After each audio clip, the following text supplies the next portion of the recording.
manager.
Use that money for capital projects. Well, you can't use like the general fund for the capital, you can't mix and match these. You have three pots here, don't you? General fund, capital fund, and special revenue funds. Aren't they three pots that you can't cross over? The general can be used for capital. It can. Yeah. So the general and then Capital special. can't be done now, right? So the general is basically, you can use it for anything. It's technically unrestricted funds. The question is it proprietary or restricted or not? And capital funds and general fund are not restricted. You can earmark them, but council could always change their mind, basically. And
Just gonna have to key focus on that.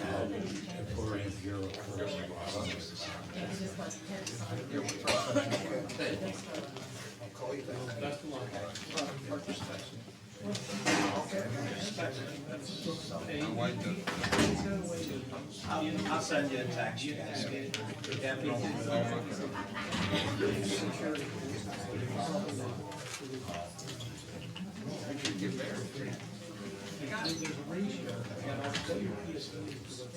I was gonna get you.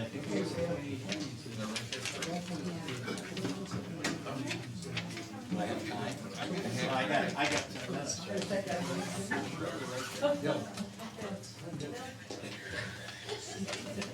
I'm okay with it. I'm running for the board, so I'll take you guys to sign.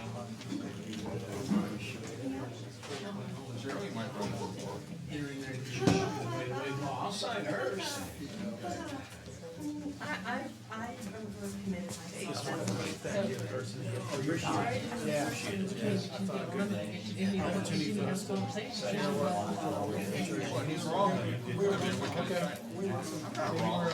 Engaged. That's a good question, so I appreciate your time. Thank you. Solution, let's not do it. Yeah, that's right. Well, then you should maybe put a pond.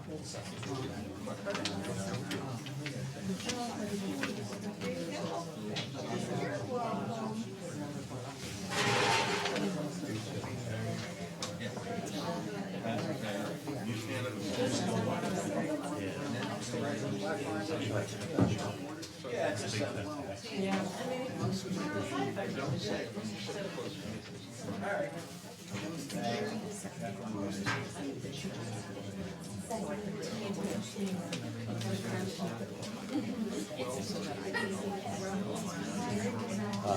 Well, you don't have me, I'll leave. Take care,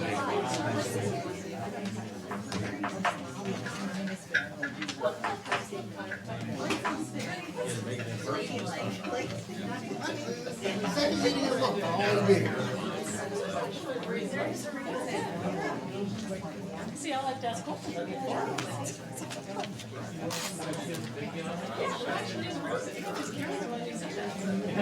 think that she is very he's in trouble.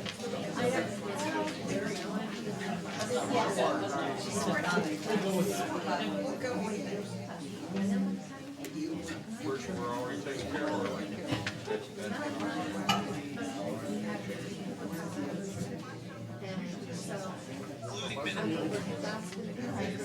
Thank you. I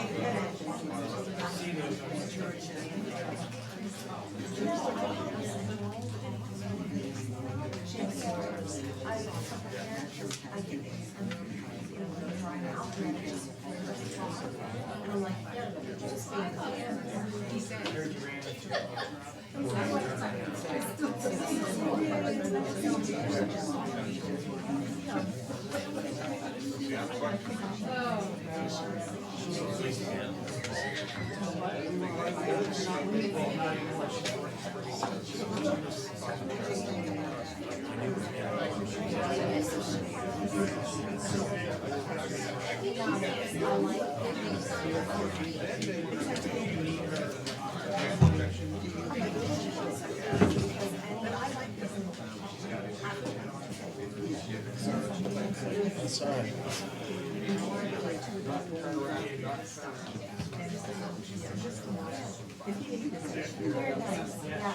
Yeah, if I can get her contact information. Follow up with her, and this way I have her protection established. I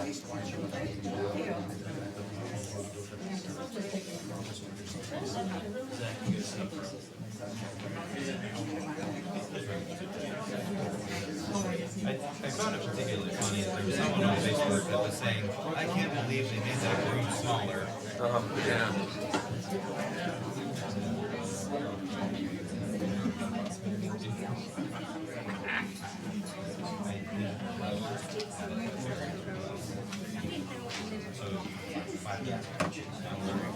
Really only very few.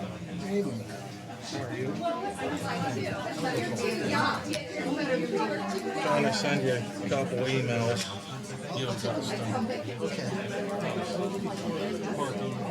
I got one out, but I didn't get the other one sent yet. We're doing it after the meeting. Right here. Just a couple things. That's what Jerry wants to do. I'm off. I'll be here in the morning.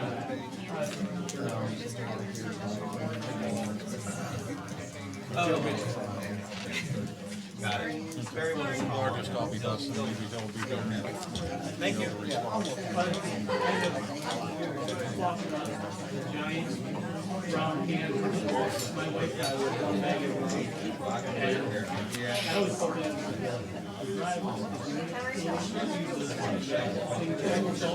they weren't did it jump out.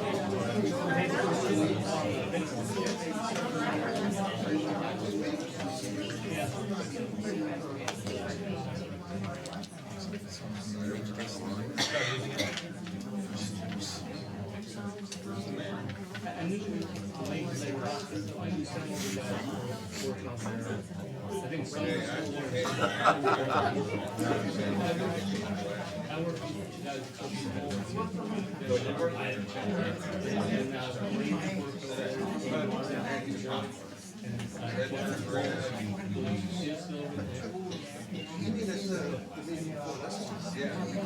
Before the meeting. It's all fired up. Adults were running around this afternoon. Oh, God, we gotta get down. We're gonna figure something out. Next step.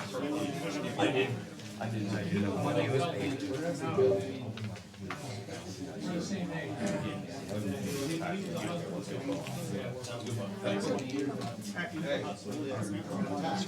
Come to that meeting.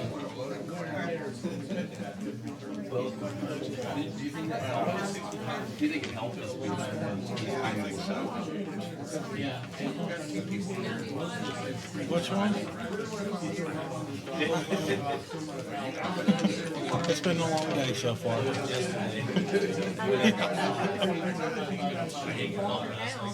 Oh yeah.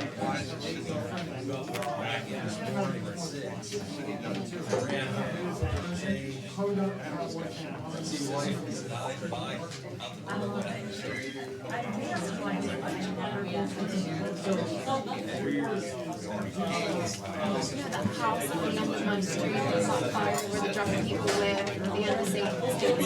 Yeah. So they had this ginormous Blocking the sidewalk. well, I don't care about that. Had the ginormous dumpster by it. It was in one area. Good evening, Miss August. How are you? And now, 2 mornings, 3 mornings over like the last several weeks, I've watched the truck.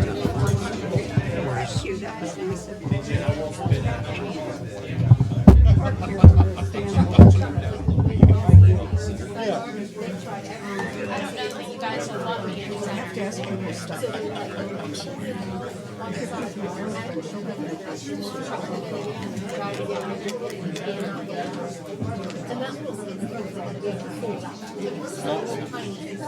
Move up front, she goes up front.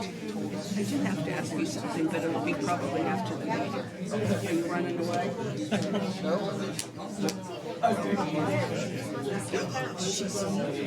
They, well, Or left. they left, they didn't come back. They left all their stuff. They wanted all their stuff. But Tom, unfortunately, Tom walked out the house. The back center. And he gave them 30 days to get their stuff, and they didn't come get it. He's thrown it all the dumpster. Probably. I didn't. I'm getting old and losing my hair. I said you probably didn't hear the comment Monday.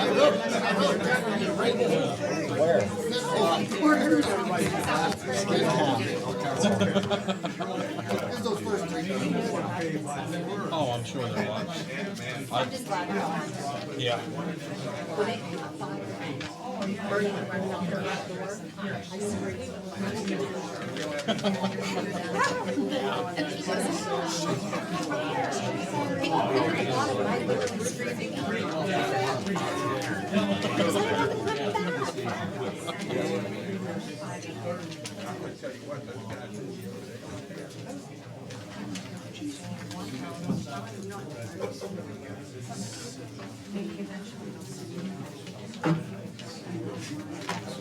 Busy this past week. Haven't turned around, my husband wasn't in bed. He was just sleeping 94 late. He didn't go out. He's not out there, he's at work. Even worse. Oh, every time the electric left, I'm thinking,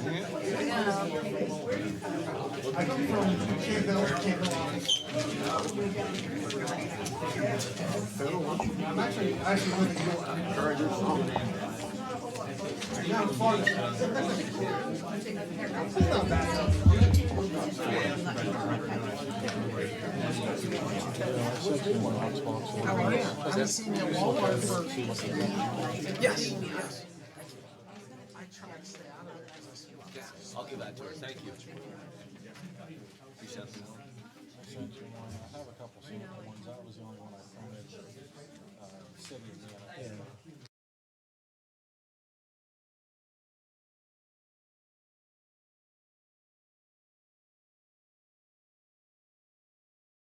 In one, remember 3 simple steps. Check for injuries.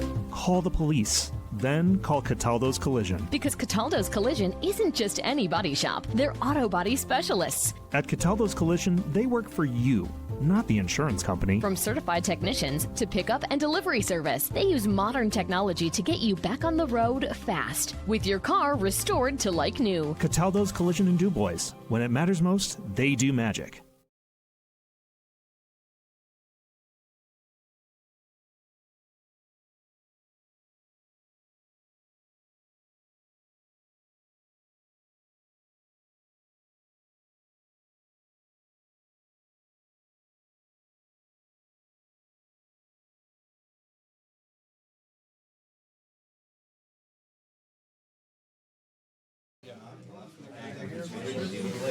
And we're not trying to be evasive. We're just trying to go back to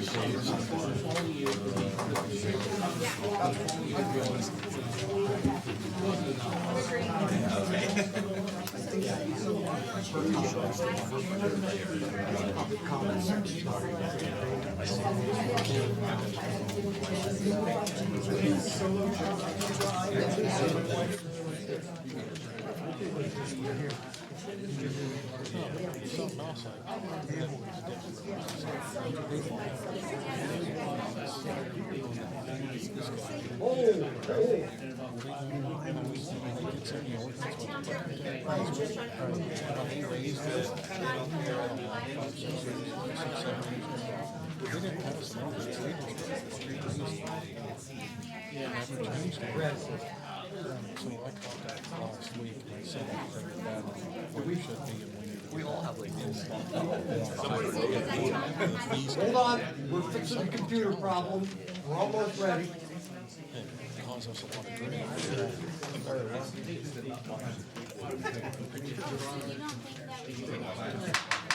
Ladies and gentlemen, call to order of the City Council meeting March 18th. Would you please rise? Pledge allegiance to the flag, followed by a moment of silence and a prayer. I pledge allegiance to the flag of the United States of America and to the republic for which it stands, one nation, under God, indivisible, with liberty and justice for all.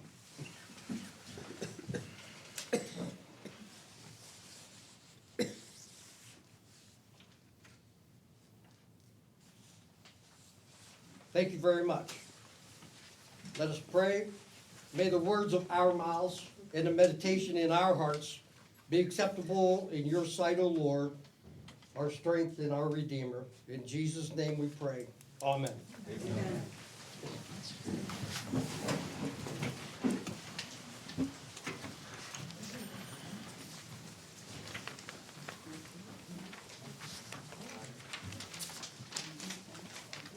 Thank you.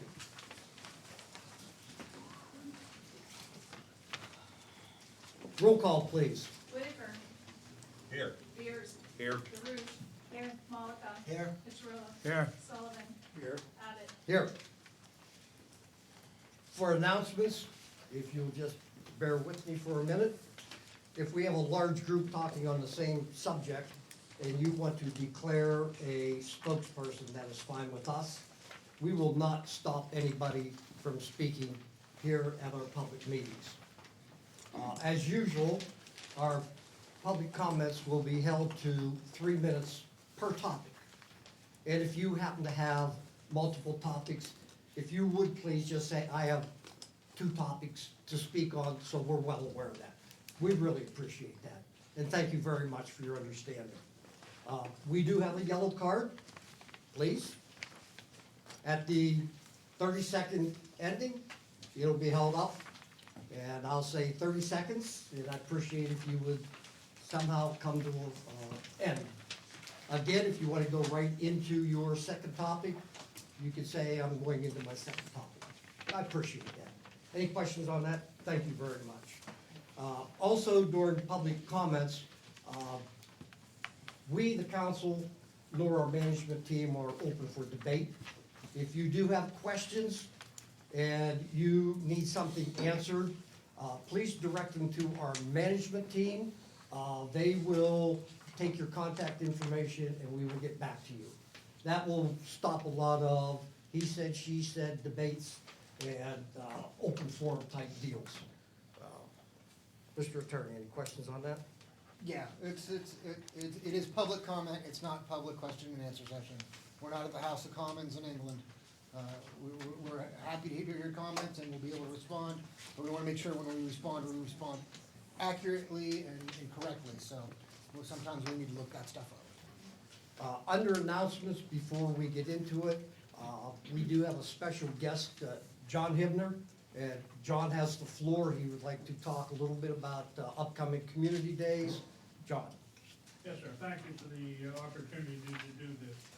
My name is John Hibner. I'm representing the Military Order of the Purple Heart. And during community days in June, okay, we have the authority and the approval of the Community Days Committee, okay, to bring the Military Order of the Purple Heart is going to bring the a replica of the Tomb of the Unknown Soldiers, okay, to our community days, and it will be here for the full time of the community days. If I could read a short thing that'll be circulating through the town so that council's aware of it and what we are doing. Chapter 519, Military Order of the Purple Heart, is seeking donations to help us support the bringing of the replica of the Tomb of the Unknown Soldiers to our Dubois Community Days scheduled for June 12th and 13th, 2026, to help celebrate America's 250th birthday. We have already secured it with our $4,000 deposit. In addition, there are for the transportation from Georgia, okay, and the room and board of the accompanying Rangers, and a protection tent that will be required for protection. The monument will be guarded by volunteers, as is the one in Washington, D.C. This monument is a significant attraction for the veterans and their families who sacrificed their lives, blood, and combat wounded veterans in service of their country. It will also be learning experience for the whole community, for adults and children who do not have the opportunity to visit Arlington National Cemetery and see the original. Any donations to help fulfill this project will be greatly appreciated for this campaign. Chapter 519, Military Order of the Purple Heart, made up of local combat wounded veterans and those who have paid the ultimate sacrifice for their country, would like to thank you in advance for any and all of your donations to this worthy cause. Donations can be made to the Military Order of the Purple Heart, care of John Hibner, 1201 Sandsquare Road, Dubois, PA 15801. Thank you for your support, and that'll be circulating throughout the community for the next couple months. Thank you very much. Secretary John, that's very nice. Any comments from board members about that? At our next board meeting, I would like to have a discussion about the city making a donation. If we can put that for our next board meeting, please. Thank you very much. Also, at our public comments, we have an addition. We have a podium up here with a microphone that will pick up all our sounds, and it will be recorded. So I thank you in advance for that. Under any other announcements, Ben, do you have anything? Just that the city manager, administrative director, and fiscal administrator positions are all open and we're accepting applications. I realize that the fiscal administrator job description is not on the website yet. It'll be on there shortly, but the others should be up and ready to go. Thank you very much. Also, waste management spring cleanup has been announced as April 27th to May 1st.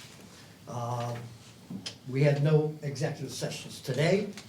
So with that, we're going to go right into our public comments. If you would please step up to the podium, state your name, your address, and we're ready to go. Under agenda items, I have Kristen Vita of Chestnut.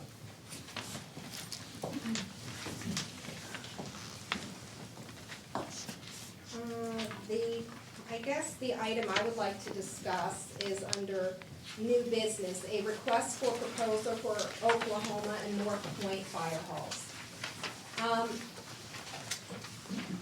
I guess I'm just curious why this is on the agenda. The city financially cannot afford what it already has. And I don't understand why we are proceeding with seeking an RFP. I'm not against the fire hall. Everyone knows that my family are long-term dedicated members of the fire department. But realistically speaking, we cannot afford it. We have a police contract that's in arbitration. We have a non-uniform pension that is underfunded by millions of dollars. We have current infrastructure that is falling apart. I just do not understand where this money is coming from. And I hear a lot about grants. But you know as well as I do that grants need to be matched. So where are you gonna get that money? Is it from a bank? Are they gonna give us money? We just cannot afford this right now. And if there's a capital reserve fund, I think that probably can be spent on other more important things. It would be different if the ladder truck all of a sudden went out of commission permanently.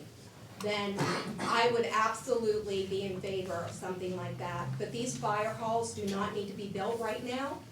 We have numerous fire halls. They are fine as the way they are. I think this is a long-term project. But I think that you really need to reconsider. I think it's a slap in the face to your employees that you will not fund, do not have the ability to fund their pensions.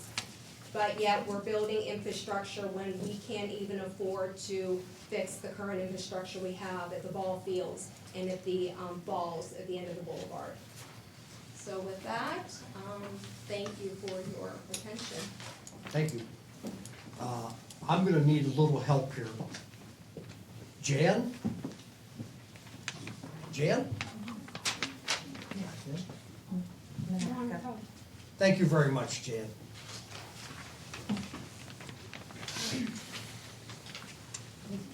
I think 4 items I need to action on behalf of. State your name and address, please, Jan. I'm Monica, 117 Evergreen Street. Monica, okay, thank you. And I think you probably already have seen this possibly.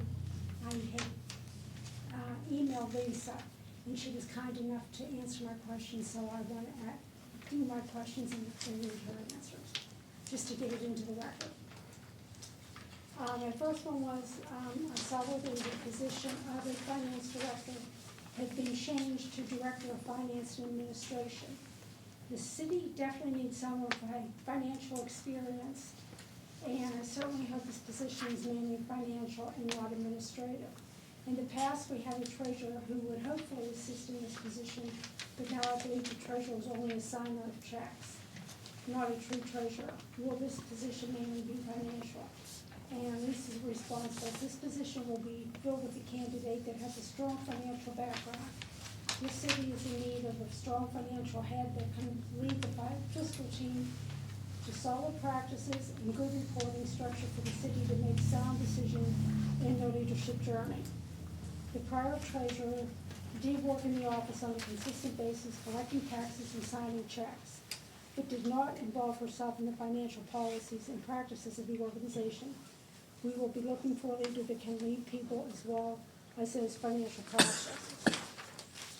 My next question was, why such a difference in the percentage going into the pensions?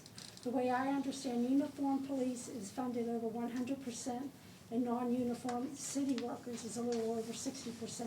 Why not contribute less to uniform and try to increase the non-uniform? Lisa's response was the pension contributions are guided by the actuarial calculations that take consideration many factors and come in form of a municipal minimum obligation. That funding calculation is required by pension law. Next, this was already hit on, but I think due diligence should be used as far as committing to more debt to the city, even if it has a grant attached to it. I realize there are grants which require matching fund. However, will these grants be extended into the future or possibly reapply in the future until there is less debt on the books?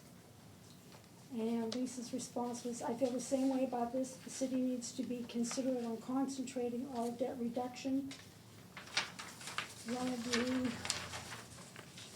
items, tax dollars will help to fund those matching dollars for any grants that are awarded the city. We also have reserve funding to be used in the projects that either been started or are in the planning stage. And my fourth area is, what does the city pay to outsource our billing? I believe that we receive approximately $140,000 annually from Waste Management. Couldn't those funds and what we pay to outsource be used locally to provide actual customer service? I was shocked when I went to pay my taxes and the hours were 9 to 3, Monday through Thursday. The city operates on 4 10-hour day. Why not stagger or rotate those employees to cover 5 days with longer hours? And Lisa's response was, we don't outsource the billing practices. We do have a third-party printer that prints the bills on our behalf. And we have a lockbox where collections can occur that is provided by our banking partner. The Treasury team does work 8-hour days, Monday through Friday. But on Friday, they're balancing and reconciliation for the tax collections that occurred throughout the week. We have strict reporting deadlines. In order to meet those deadlines with the staff we have in place, we have given them the freedom to have a day to get their reporting done. We do have a drop box at the Treasury office to accommodate 24/7.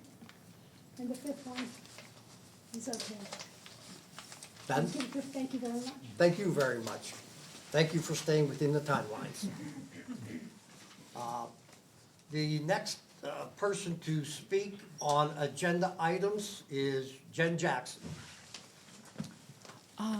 Jen Jackson, 42 North Brady Street. I have a few items. One, I'm glad you addressed the 3-minute speaking. I think some people were cut short. I know people take time out of their day to come and speak, and it would be nice that people are given the time to speak and be listened to. It would also be nice, I feel, that if there's a question asked and you don't have the answer, which I understand, that it's addressed at the next meeting because a lot of people have the same question. One of them is also the fire department. I'm fully aware the finances of the city and the fire department. I am also shocked that there is now 2 fire halls that we are looking at building, and everyone thinks I'm against the fire hall No, it is fiscal responsibility. And we have councilmen here that sat and said we need to cut spending. I went through the bill list and there was some things that I could cut that we are still heavy on. We've got excess vehicles still we're paying to fix. So I am really questioning the people that are voted in where your responsibility lies. Is it to the taxpayers or who it is to at this point? Is it for your own personal gain? The other thing is also the pension, just this question. If we were to see a trial and this person that was employed by the city were to win, or the federal government were to lose, and he collects his pension, how would that affect the pension for the city down the road, knowing where we're already at? Is that something that we have looked at as council, how that would affect our already struggling pension? And then I have some more on public comment, so I think I'll hold it at that for right now. Thank you. Thank you very much. Yep, thank you. I have no other signees for agenda items only. Did you forget to sign in, sir? Yeah, I came late. I thought it was over at the firehouse, and they said, no, it's over here. I thought this place was Did you want to speak on agenda items only, or do you want to just speak your piece at the end? I'd rather get this over with. It'll be quick, only a couple minutes, because hundreds of people are pretty PO'd about what's going on their bills. Can I address that now, or should I wait? It's about the water bills. It's sort of on the agenda, I guess you could. Step to the podium, sir. Okay, my name is Dave Michelanis. I live in Dubois, up in the hill at my dad's place. I'm retired, and I get Social Security, and my Social Security income was increased less than 3% this year. Now, this water bill, I used the minimum, and it was only about $37 a month. But on February, it came to be $95. Well, it was a one-time thing, I thought, and no big deal, I can afford it. Well, now it's gonna be a regular type of thing. Now, since the city, the water is a public utilities, I don't know why we didn't get a notice, everybody, that the rates were gonna be going up 156%. 156 compared to a 3% income increase. Now, a lot of people are really mad about this, and we should have got a notice in the mail telling us, hey, it's gonna go up, but we got nothing. So, it sounds pretty corrupt, because we had, I saw they were putting the new road in, and they enlarged the sewer plant, all that business. I know several guys in this area, they've been keeping track of it. So, we should have some kind of notice ahead of time, and I'm sure that we wouldn't mind be paying maybe $10 more a month, you know, for several years, and maybe up at another $5. But $35 right off the bat, every month, bang, bang, bang. People just can't afford that. Our taxes are going up. I just paid my county taxes, city taxes. They're going up. Everything is skyrocketing. Look at the fuel, you know. So we should get something in the mail better explaining this ahead of time, so we know. Now, maybe it was discussed at other meetings, but I wasn't able to attend the one in February. I think we got snowed in or something like that, but I thought the February bill was just a one-time thing. But now it looks like with this March bill, it's staying there. So we should get a better explanation. You can send it to us in the mail, and then if people didn't understand, maybe it was in the paper. I don't know, I don't get the paper, I'm a busy guy. So whatever you can do to help us out about this thing, you know, maybe lowering it a little bit for a longer period of time, longer amount of years, we'd really appreciate it. Okay? Thank you very much. Thank you, sir.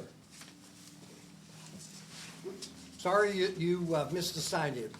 Pardon me? Sorry you missed the sign-in, so thank you for speaking. Yes, thank you. Moving into our agenda, we have consent agenda, and we have meetings in February, fiscal reports, department reports, and correspondence. May I have a motion on that, please? So moved. Second. Motion Mark, second by Bill. All those in favor by saying aye. Aye. Opposed, the same. Motion carried. Next. We're going to go into a special presentation. This will be by Bill Arrowwood. He's a field service specialist from the Pennsylvania Downtown Center. Bill, you have the podium, please. Thank you. I'm going to turn this way so my back's aren't crooked. That's what I can do. Mayor Abbott, council people, thank you so much for having me today. I really appreciate the opportunity to share with you guys a little bit about what our program does and the resources we try to offer to all the communities across the Commonwealth. Again, my name is Bill Arrowwood. I work for the Pennsylvania Downtown Center. We are based in Harrisburg, and I'll give you a little story about us, but I want to talk first about why we exist in general. Every town I go to has this sense of remembering the good old days and remembering the way things used to be, and they all want to go back to that time. And there was a time that our downtown communities were the center of life in our communities. It's where everything was. It's pre-mall, pre-other towns, pre-Amazon, and our downtowns were the centers of both actual and perceived life. The truth is, that's not the way it is anymore. And that's not the fault of the towns, it's not the fault of anybody that lives there, it's just the way the world is. Things shifted over the last 70 years where there's more options than there used to be. People are traveling more. People are not just walking places. There has been a cultural shift away from shopping in certain areas and going and being very car-centric. The supply line costs, all these things have contributed to our downtowns just not being what they used to be. So why am I here? Well, I work with an organization that works in concert with both the Pennsylvania State of Department of Economic Development and with the National Main Street Center. We work with communities to try to help them become the best versions of themselves, realize their potential again, and revitalize their communities. We are a statewide nonprofit. I am not the state of Pennsylvania. I work for a member-based nonprofit that has a contract and works in concert with both the National Main Street Association and the Department of Community Economic Development for the state. So if you're asking me where there's financing money to get money, I don't have the money. I do have resources to help direct people to it and help them do those projects. We are member-based. We have members, over 150 members all across the Commonwealth. One of the greatest benefits that my organization offers to communities is a sense of community, that you are not alone. What you're doing here is not in an island. The stuff that you're trying to invent here isn't alone. The last time I spoke before this body, I believe it was about 1.5 years ago, and I was able to come and bring representation from other municipalities that use this program very successfully to revitalize their downtowns. I spoke on behalf of mayors and borough managers, not on programs, and overwhelmingly the communities that we're in see a benefit to working through this program, working to raise up their downtowns. Some successful main streets that you guys may be aware of, may not be aware of, are places like Mount Lebanon, big cities like Wilkes-Barre, small towns like Oil City, Ephrata and Lancaster County, places like Lewisburg, down on 11 and 15.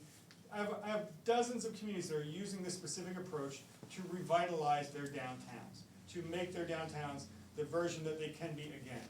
I say constantly, we never want to say we're going back. I have one town out in coal country, up in Carbon County, and their motto is return to prominence. And I keep telling them, you've got 2 words wrong in your motto. Because you're not going back, and I got news for you, when you were at your best, you were the 3rd best town in this county. So you weren't that great, but the best word they have there is 2. So going to something is what we want to focus on. Some of the results of Main Street programs across the state, and I will say that these statistics are about 1 year old. I haven't updated them this year. But just in Main Street programs in Pennsylvania alone, dollars reinvested, $1.9 billion. Net job gains, over 25,000. Buildings rehabilitated. Business gains, public service, public space projects, and volunteer hours. Over 1 million hours of volunteers in this program. That's what we bring. This is the revitalization effort of getting people at a grassroots level to re-engage and want to make their town a better version of itself. So how do we do it? We call it the Main Street approach.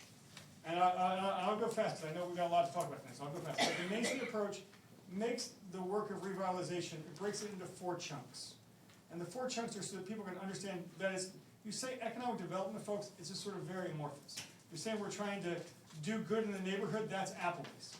But what we're trying to do is make this in language that you can actually apply to whatever your passion is.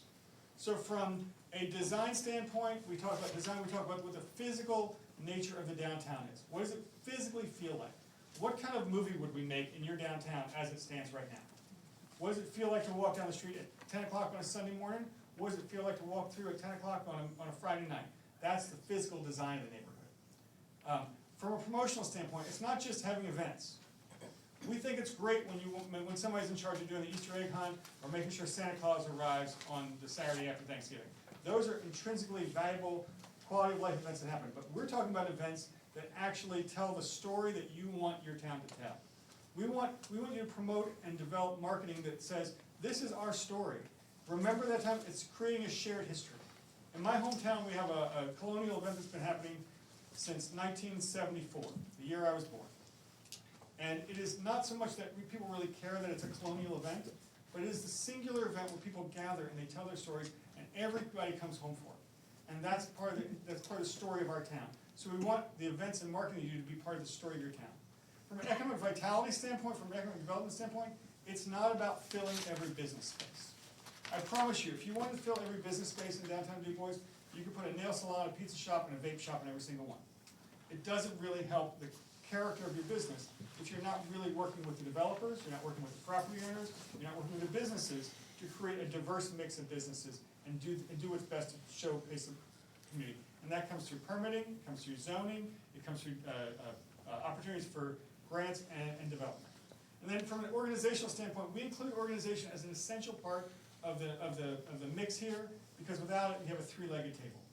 Organization, we need to know, make sure we're doing what's right by the law, make sure we are publicly facing and transparent, making sure that we're doing all the things that are about sustainability and accountability. Because without that, you could be doing these other things, you got a really wobbly table. You can be doing great work, making sure the town looks great, but if in 2 years you can't pay for it, all the work you're gonna do is gonna fall down. So we include all of these. But what we really want to focus on is the idea of taking these things and applying them to a transformative strategy. And Downtown Dubois has done really great work in the last year to work with the community and build up what the ideas of what these strategies could be. The best version of your town. And there was public meetings, and there was survey work, and there were people that came in and offered their insights. And Councilperson DeRouge really worked to craft a strategy that has been submitted to the state. And forgive me, I'm going to let her tell you what the three main strategies are, because I can't remember them off the top of my head. But I know it's three ideas that was done through public consensus about this is stuff we can work on. This is stuff that's actualizable that we can do. So can you remind the folks what those three main ideas were? Through the surveys that were completed, we gathered all that information, we sat down, we had several group work meetings to establish what would be the next phase of our strategy. One of the things is placemaking. Placemaking in our city needs improvement upon. Beautification, sort of mixed in with that, the placemaking. Right, so placemaking, for those who don't know, is the idea that you want your town to have actual places to gather. It needs to look nicer. It needs to have some cornerstones, have places where people can feel like they can walk safely, sit down safely, where the green space is nice. That's placemaking. It's getting the actual physical stuff on the ground to a place where people want to gather. One of the number one things I talk about in town, I was out in Reynoldsville not long ago, that people really don't think about until you think about it. One of the major things you can do in placemaking is greening your neighborhood. Think of a town that you've been to that's nice. Everybody got one in your mind?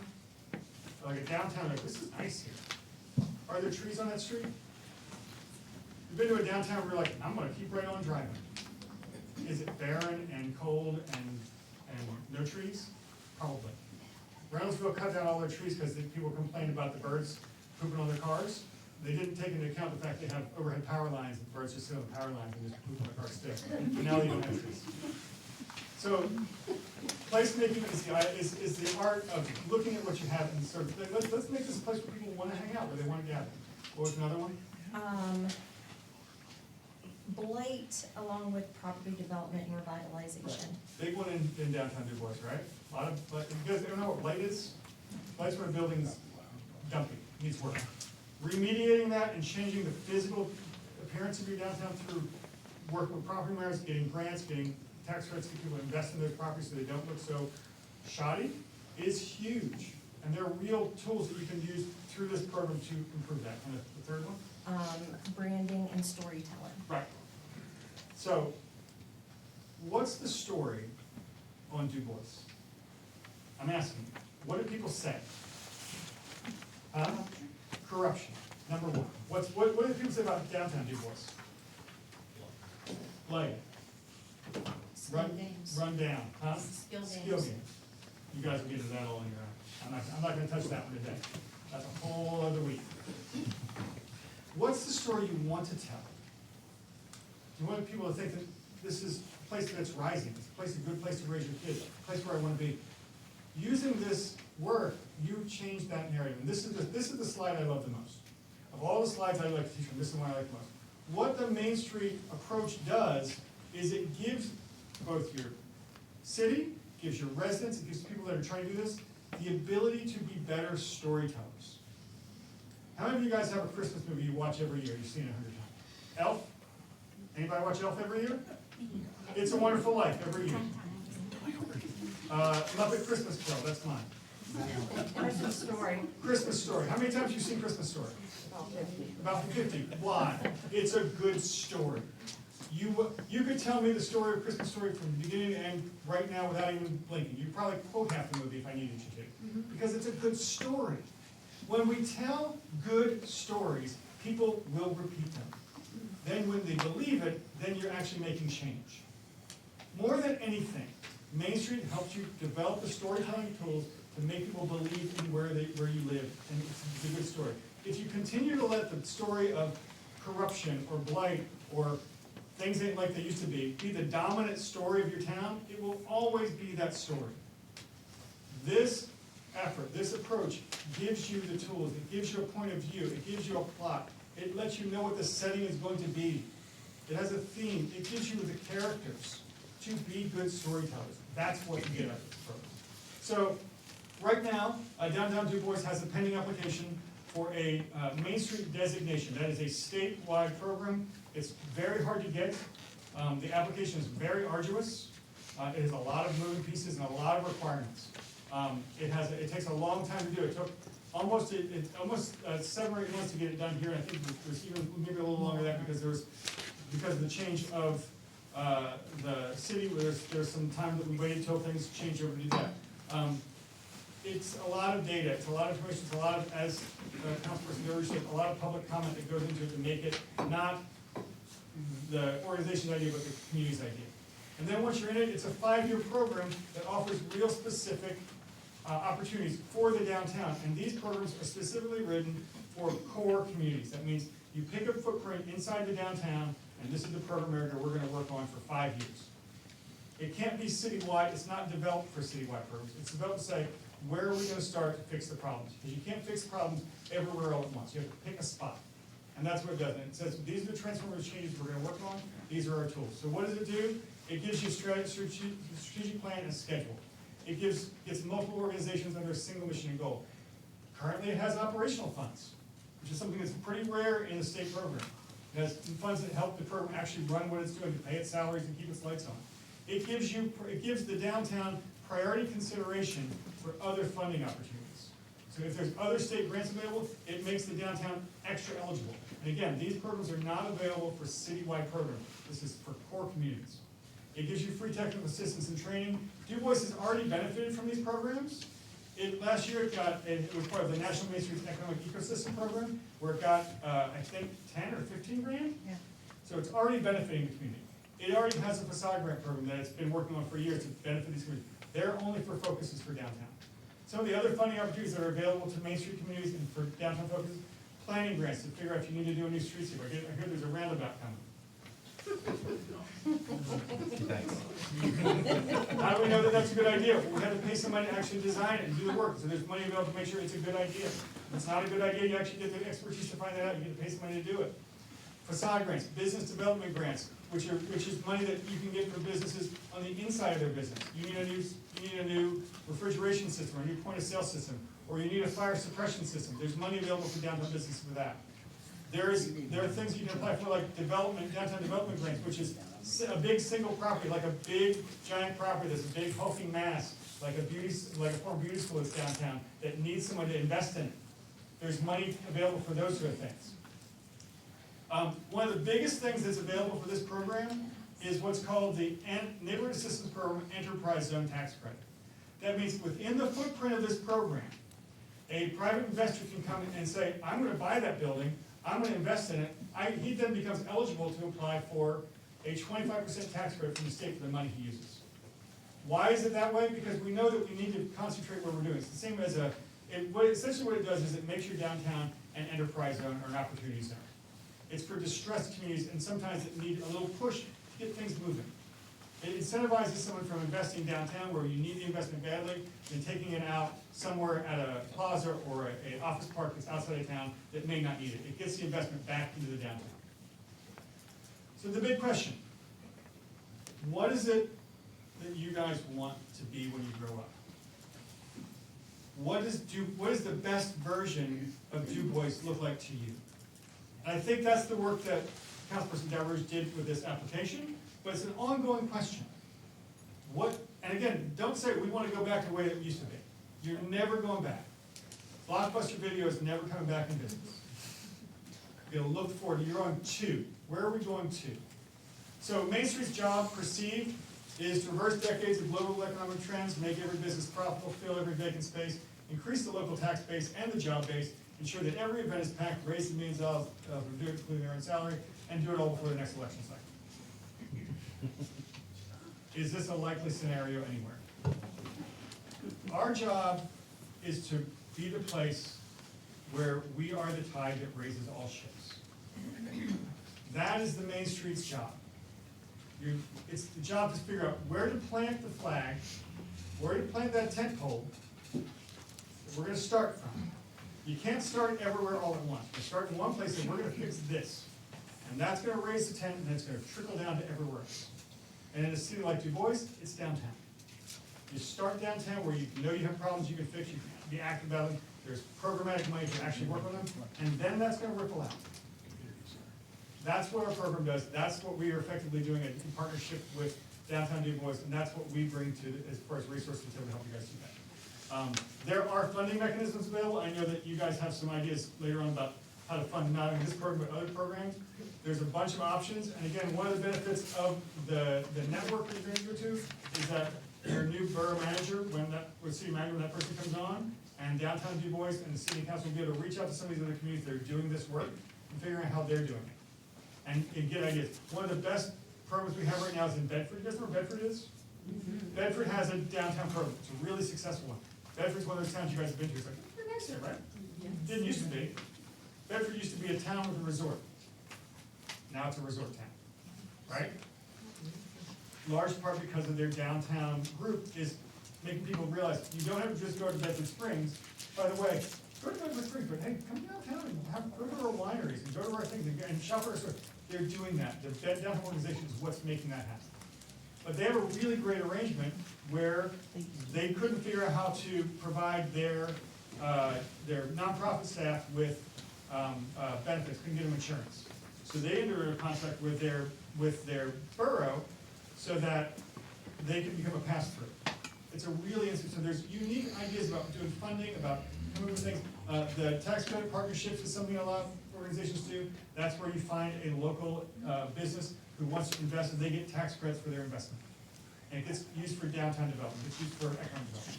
So there's a lot of these, and I know you guys have a ton of questions about this. And we're going to do a whole session on that anytime you want. And this is where Christy Martone, who is your DCD regional director, would be glad to come back.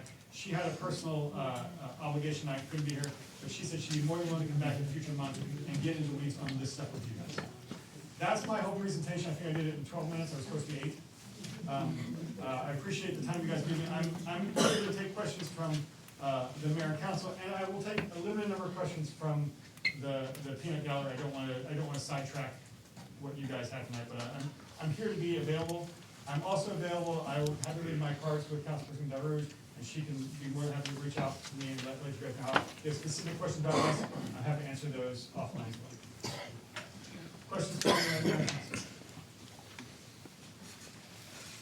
appreciate what council is thinking. I wanted to highlight that Bill is one of a series of partners that we have coming and presenting at public meetings. And the reason is fundamentally because we don't want the city to feel the responsibility of burnout. In other words, the city is one partner in a series of partners that do community and economic development. Bill is one, the DCED is another, the RDA is another, you've heard the chamber speak and so forth. So thank you very much, Bill, for coming. You're on the cusp of two heritage corridors. They also do work like that. You're on so like there are a lot of partners that you guys can be close to. I will emphasize that this idea that we espouse, that this is what we do, is driven by the idea that you have to put that tent pole in the ground. You got to fix one spot and let the work ripple out. When I came to Dubois, I don't know, it was 3 years ago now, and I said, this is a town that we can do some work in. This is a town we can make some real change in. This is a town that's ready to change its narrative. And I'm excited about that. I know that my work with the councilwoman has really emphasized that. I've seen the work and the passion that she has and that the ideas that she's trying to implement are super positive and great for your community. So I will extol the fact that I've read their application, and it's very great. It'll be publicly available once it's approved. It hasn't been approved yet, so there may be some jiggering with it yet. So, but once it's approved, it'll be publicly available, and anybody can look at it and help become a part of it, because it is community-driven at its core. This is not one person's job to do this. This is all of your job. If you want to change the narrative in your town, it's everybody's on this story. Questions? Questions about how we can be an impactful part of your community and how we can be part of your city? Thank you. All good? Great. Thank you, guys. Appreciate the time. Again, my contact information for the board, it'll be a part of it'll be in the video, so you can pull it from there if you need it. You can get it from the council. Also check it. Hey, I know you need to go. Yeah, okay. Thank you very much. I only need to go because my dog's in the car. He travels with me everywhere now. So, again, thank you guys for the time. I really appreciate it. And thank you guys very much. Yeah. Constant at Walmart. Ben, any other special presentations other than work through it? Not officially, but one thing that I wanted to highlight from the correspondence in the previous agenda item, a couple of things. The hazardous household hazardous waste day is coming up. We also are entering into an agreement that's under the bidding threshold and everything for MuniWorth system. That is going to help us do the utility modeling, utility billing modeling, as well as set you up for success when it comes to the 2027 and beyond budgeting, capital improvement plan, and so forth. So that software. And then lastly, and this is pretty important, we've been getting a lot of questions, and I know a lot of council members have been getting questions about the process by which resolutions and ordinances are passed in the city of Dubois. And there's been a lot of misinformation coming to them about how that is done, because people are errantly reading the third-class city rather than optional plan charter act. So I wanted to highlight that we have been doing it correctly and by the law in terms of advertising. And to wit, we had Attorney Sable write this memo just to very clearly and get it out in the open and be transparent about exactly what the law says and how we're supposed to pass ordinances here. And I wanted to highlight one other thing, which is, I know those of you on council have heard this so many times, and I'm so sorry to have to say it again. But when we pass ordinances back at the beginning of the year, resolutions back at the beginning of the year, some of those became ordinances later. The reason is because of the requirements for advertising ordinances. The law says that when you create a new optional plan community, it's a new community, and therefore the old community didn't have the ability to advertise those ordinances. So there's a special provision that only applies in your case because you consolidated, that allows resolutions to be passed with the binding authority of an ordinance for a period of days until you can get the ordinance passed. And so those of you that are saying, hey, you passed something as a resolution that should have been an ordinance, yeah, we did temporarily because that's what the law says you have to do. Since then, those have been advertised and posted as ordinances. It was not redundant on our part. It was intentionally following the law. So I just wanted to highlight that because I know the board has been getting a lot of questions about it. So we've reviewed our practices, and if anything, we went above and beyond in terms of more days than we had to for advertisements and airing ordinances more times than was fundamentally necessary. Jason, did you want to add anything to that? Yeah, and the short answer is, under the optional charter, your Cliff's Notes version, the optional charter has no requirement that you have a first reading or an introduction where a bill sits. That doesn't exist under the optional charter law. But as a best practice, I've talked with Ben and Lisa, we think it's a best practice to do that process, even though it's not required under the law. So when you see stuff on the agenda like unfinished business with a council bill that's gonna be voted on April 1st, and you say, well, hang on a second, I didn't see that advertised in the paper. It's because it didn't need to be advertised in the paper yet. This is just an introduction, it's not required by law. We're doing it really just to make sure the public has an extra opportunity to see what's on the agenda, see what's coming down the pipe, and then it'll be advertised as it needs to be in the legal journal if necessary, or in the paper of record before the next meeting, 3 days prior, or no more than 60 days before. So yeah, so that's the Cliff's Notes version, so you know what the memo says. Cool, thanks. Thank you. Speaking of, do you want me to run through the unfinished business real quick? Yes. Sure, so at the April 1st meeting, we will be asking for you to vote on an ordinance setting fees. Now, that is one of those instances where a resolution has already been passed and there's something that's temporarily in place. There are a few things that we would like to change in the draft that you previously voted on. Number one, as I talked about last time, was moving to a model where users are billed per gallon for the water that they consume. Right now, there's this back-end math that happens where at zero, it basically, if you use less than 1,000 gallons, it rounds down to zero until it accumulates to 1,000. And so people are seeing a zero bill, zero bill, zero bill, then bam, getting hit with 1,000 gallons or something. We think it is, that's the way that it has been, and we think that it would be better to just actually bill what you use. The other change would be, and we've talked about this before, we were doing a minimum bill of usage because that's what almost every community we work with has. But again, if we just move to we bill for the actual amount you use, then we should be fine. So we are working actively on creating a model whereby you don't have to change the budget, because you can't at this point in the year. But what we can do is change the billing practice again, so that you're actually billed for what you use rather than a minimum, and rather than getting whacked every couple months.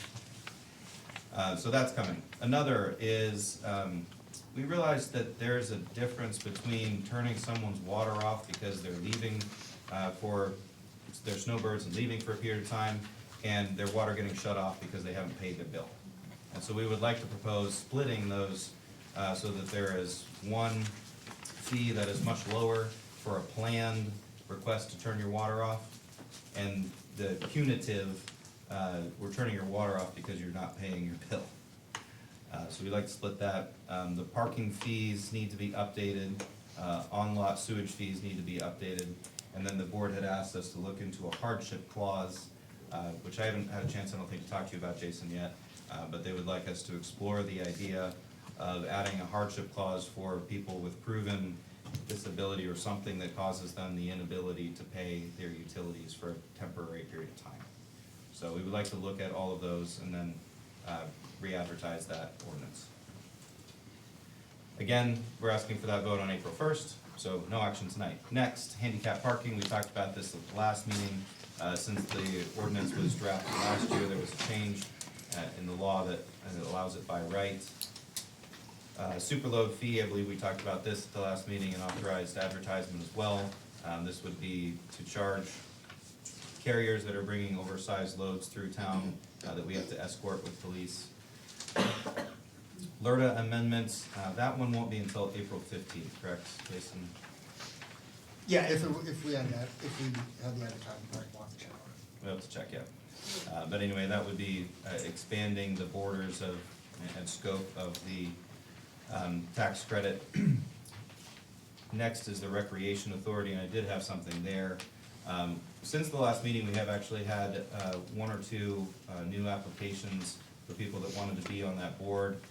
I know that a couple of the potential board members were doing it out of the goodness of their heart, but did not actually really want to commit that time, and so with council's permission, we would like to be able to switch out those names. So we've talked to each of them and say, do you really want it or not? So now we have somebody that genuinely is wanting to be on the committee. So if that's all right with you, then we'll swap those out.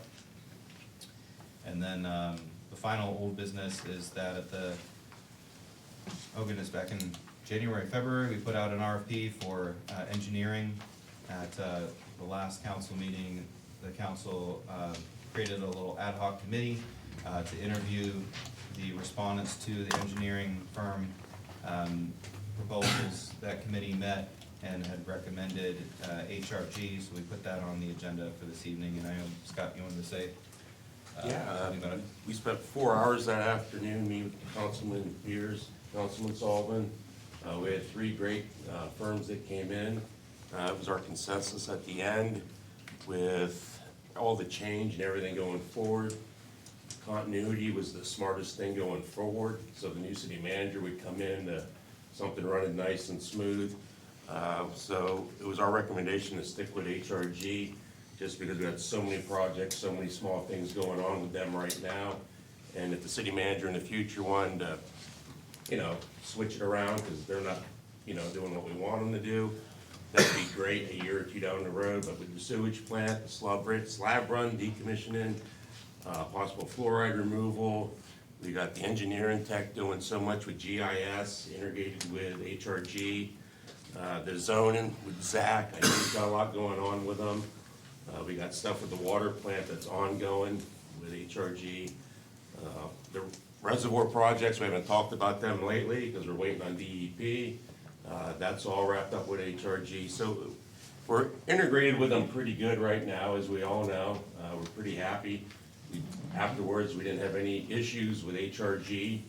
Nothing was brought up, so it was our recommendation that we go forward with HRG and keep things moving. I mean, we got enough turmoil as it is, and anything we can keep consistent and going forward properly, we should.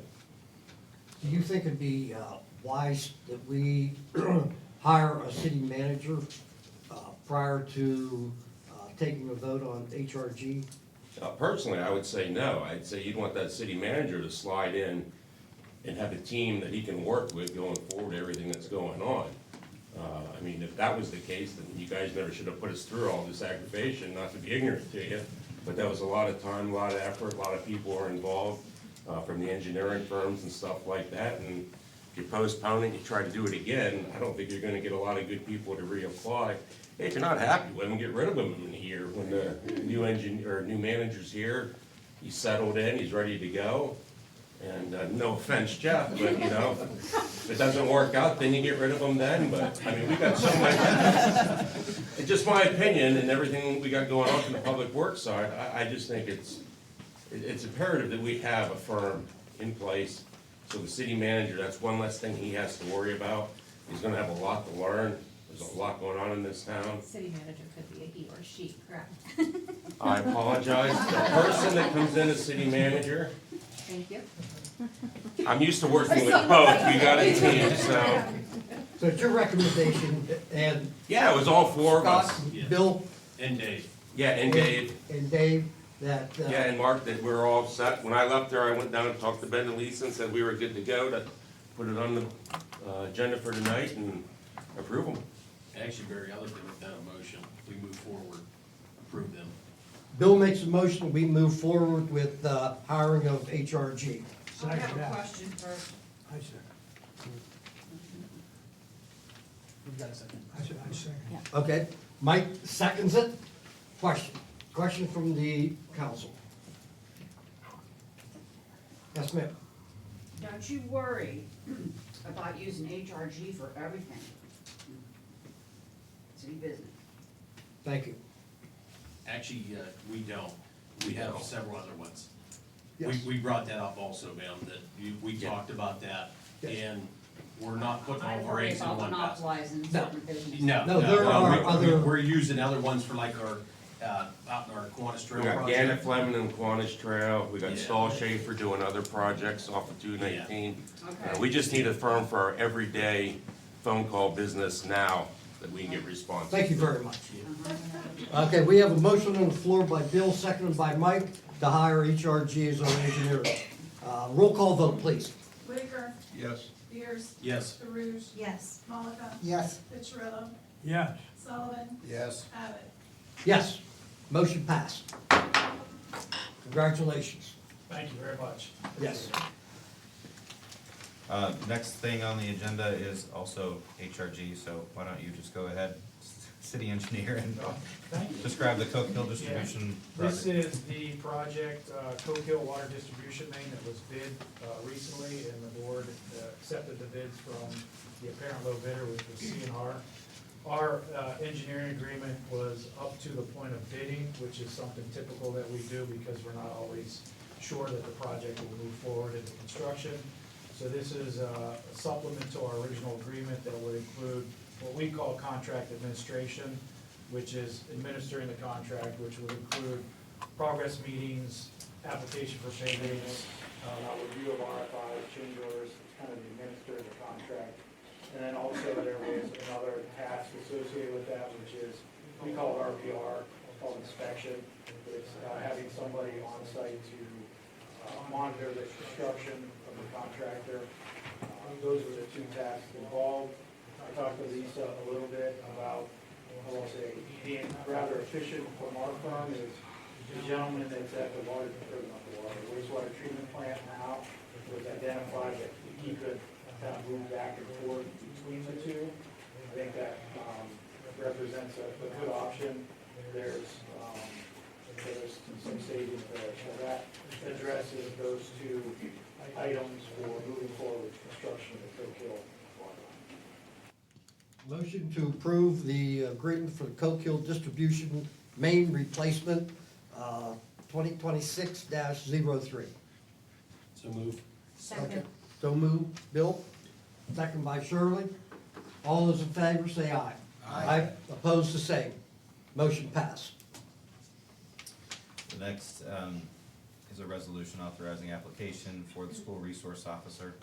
This is something that Sandy Township historically did. I believe this was for the academy. And so we just have to change the name. Yeah? We actually have to do the HRG inspection services contract too. Okay. We have to approve this. Yeah, right here, because it's an inspection of, it's different services than the Okay. contract. Thank The you. regular contract. Don't need to go backwards, pick that up. Sure. We need a motion for HRG Inspection Services 2026-3. So move. Second. Moved by Bill, second by Shirley. All those in favor signify by saying aye. Aye. Aye. Opposed, the same. Motion passed. Now the authorization for BCCD. We're looking for a motion to pass the resolution 2026-030. It's a grant application. Question. Question? Chief, did we get this before? No, we This did grant? not. We tried, right? I thought we got denied, Yes. correct? Nah, well, we ended up pulling the application. Is that what it was? Yes. Okay. Yes. I know we tried before, and I just. wanted to Yeah, make- DCC had a private individual that donated for that program. That money's starting to run low finally. So we're helping out DCC and applying for that grant through them. How's it look to get it? So for private schools, it's a little more difficult. I believe Josh and Joe got pretty creative when they were filling out that application, so we're hoping it looks pretty good. We could have had it back initially, then they changed the rules. So I think they lightened up on those a little bit. But there's no match we have to put up. No. It's just straight. Okay. So this resolution is to approve a grant application for Dubois Central Christian. I'll Any make a questions on motion. that? Sorry, it's the Catholic. Pardon me? It's the Dubois Central Catholic. I say tell how old I am in the community. Dubois Central Catholic. I have a motion on that, please. Motion. Motion by Mike, seconded by Bill. All those in favor signify by saying aye. Aye. Opposed? Motion passed. Public hearing on Treasure Lake. Zach. Got a lot consolidation that come through planning commission yesterday, so per the planning code, we have to hold a public hearing, so I'm just asking your permission to advertise and to hold that public hearing April 15th at 5:45. Thank you. Motion to have a public hearing April 15th, 2026 on a Treasure Lake lot consolidation unit. So moved. Down this end. By Mark, seconded by Dick. All those in favor signify by saying aye. Aye. Opposed, the same. Subdivision of Brandon Street, Brandon Drive. Zach. Yes, got a 4.6 acre subdivision out on Brandon Drive, which is in the Sebula area. It's off of. Behind the market. Behind the market, yep. It's kind of a nice little area there, but they're proposing a new house.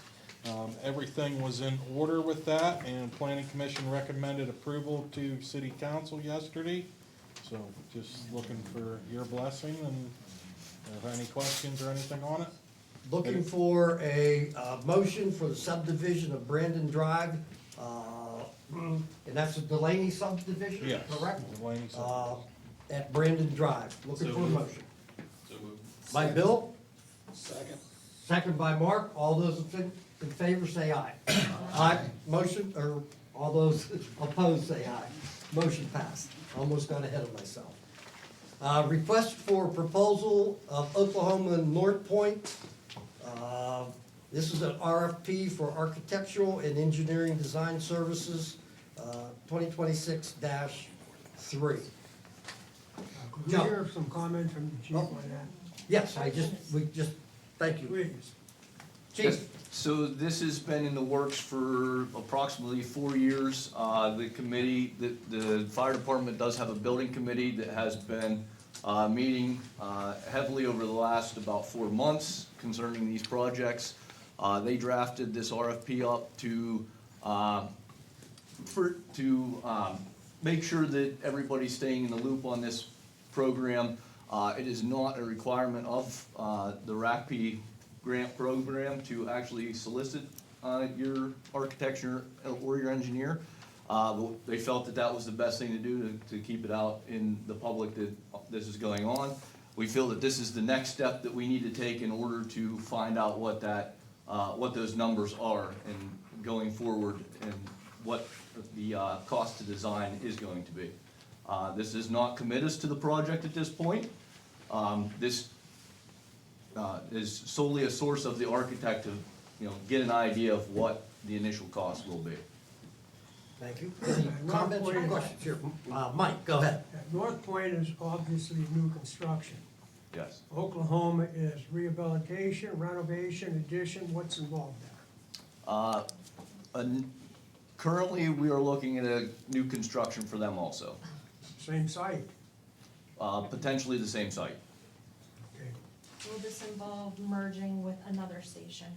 Right now, neither of these are new mergers. North Point was a previous merger. They moved into one of the buildings that was previously a fire station, the Treasure Lake Station. They merged with Sebula, correct? Correct. They merged previously with Sebula and took up residence in the Treasure Lake Station. Very good. Bill. Is there any talk about merging with another company into the Oklahoma station? Because when this was approved, and I shot it down, voted against it, that they needed to combine, like we were talking of the 5 into 1, we were combining to save the community. Now, and it was brought up when it got voted on, that it was only supposed to be a garage for Oklahoma. Now we're rebuilding a brand new station. I don't feel it should be just for one company going forward for our community.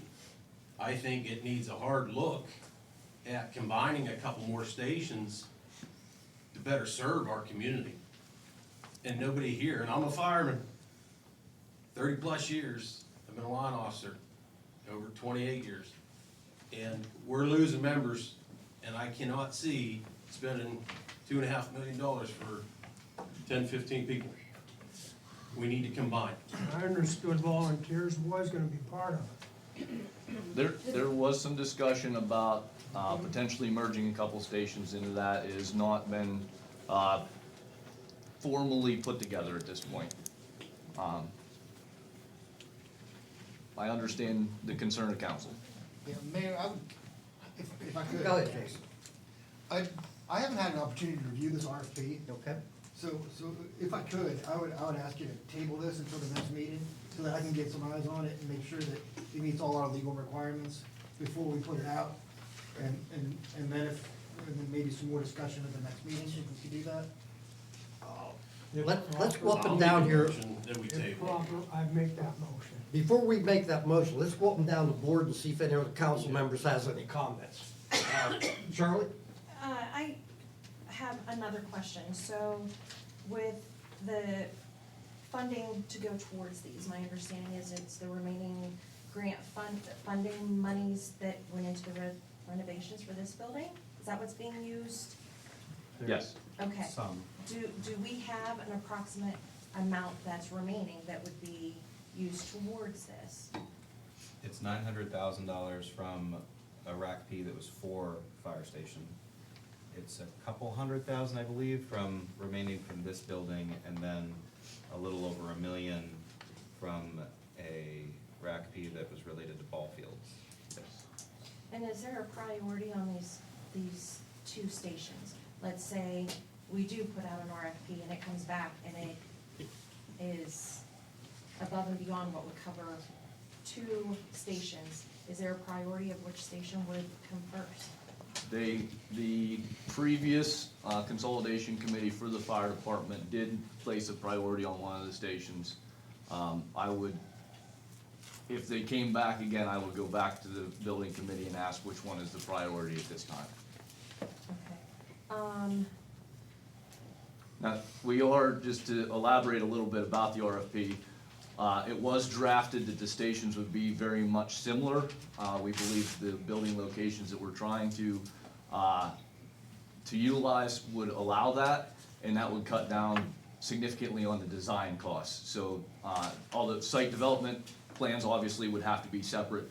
The design of the building, which is a lot of your expense, would be similar. But the one building is for one station, the other building is potentially one or more additional. So them coming back in at a comparable amount, you have to have specs that would accommodate multiple stations, so I don't see how that. Expanding garage space would be about all we would do if we had additional companies come together. I think the layout of the social areas, the equipment storage and that sort, those things are kind of more fixed than what the garage space would be, and that would be the one thing that would expand, and moving walls additional would be some cost, but not astronomical. And for the matching, where exactly is that coming from? Glad you asked. We, by the way, are trying to match those RACP funds, which are a 50-50 match with other funding sources. So Joe has recently applied for federal funding to cover that match. It's not guaranteed. I mean, we're probably months off from knowing whether we'd be awarded that money. But we are trying everything we can to make sure that it's not coming out of local taxpayer dollars. If it does, though, there are capital fund balances that are kind of earmarked for this from the previous administration. Thank you.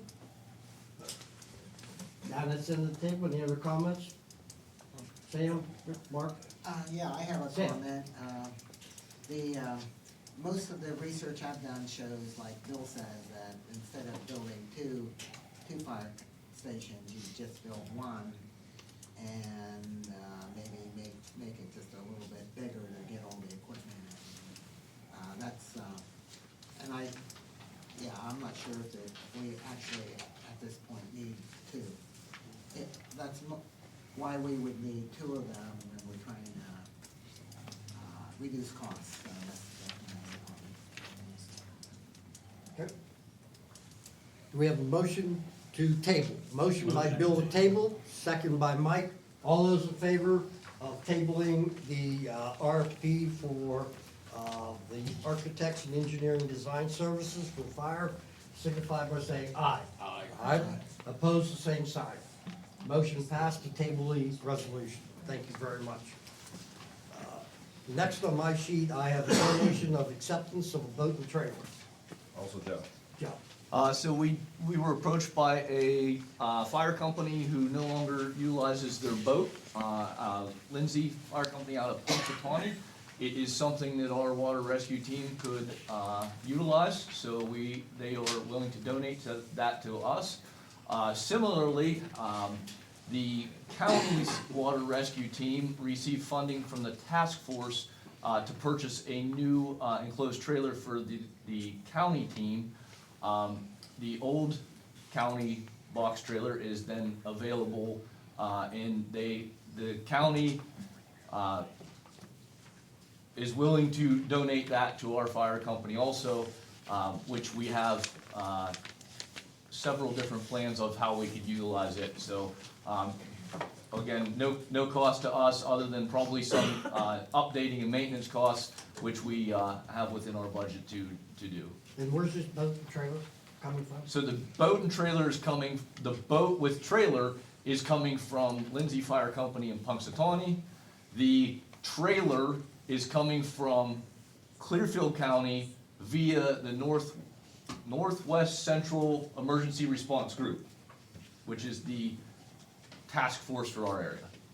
That's a mouthful. Yeah. I got two questions. Joe, Go ahead. Go ahead, Mike. why are they disposing of it? Got a hole in the bottom. Pardon me? So, I gotta learn to be quiet, I'm sorry. Well, no, we don't want junk on you. So the We can boat, afford it, we get good stuff. so the boat, they don't have the team anymore from what I understand. Okay. The trailer didn't quite fit what they were using it for. They received funding from the task force to purchase another much bigger, much nicer trailer. I've looked at it with a couple of our people, and we believe that we have a future use for it. I don't wanna get into that too much yet, because I wanna take that through the department on what that use is, and we'll make an announcement to what that is, in the future. Thank you. It's Yes, sir. nothing that Ed Yonner wants, then, right? No, we don't wanna, we're not looking to send stuff over to Ed's place. Any other- What's the difference between this boat and the two boats we have now? We have an inflatable and an actual flat bottom boat. What's this boat? It's actually a little bit nicer inflatable. It's another inflatable that'll, help accent what we have. How far is it, what's the age? Cause I know after so long, you gotta replace them. So this one is not one that you have to replace. It's a rebuildable, it's actually a Zodiac for anybody that's familiar with those. They're military grade. So the inflatable's on top and the hard bottom then, right? Correct, yes, yes. And the nice part is, this one marries nicely with one of the other ones that we have, so we can, if one or the other suffer a catastrophic failure, the parts are actually interchangeable. So even if it's as good as a spare parts boat for us, it's well worth the $0 we're paying for it. My second question is why can't we look at having Northwest, the regional, insure it and we keep it here? They under won't an insure agreement? anything, that's why it was owned by the county. Well, what about our county then? Because they just raise taxes, so they can put the bill on us. Did you refer to that as a Zodiac boat? Yeah, it's a Zodiac, yep. Yeah. Could you check on that, Joe, please? They want rid of it. They've told us that. The cost of insurance on something like that relative to our insurance policy is not calculable. Yeah, but still replacing a boat, I know what they cost. And then we're gonna be putting a bill. Any other comments? Looking for a motion for resolution 2026-031 on the acceptance of the boat and trailer. I'll make that motion. That motion by Dick, Second. Second by Mark. All those in favor signify by saying aye. Aye. Opposed, the same sign. No. Bill votes no, thank you, and the motion passed 6-1. Any other comments? Ben, Lisa. Why don't we wait until after the public comments for, our manager comments, just so that, we might be able to answer some of them in real time. Perfect. Anybody have a problem with that? No. Here we go. Yes. Ready? Yep. Okay. According to my sheet, it is, public comments, and we have, coming up first, boy, help Donna work? Yep. Is that correct? Yep. Thank you very much, Donna.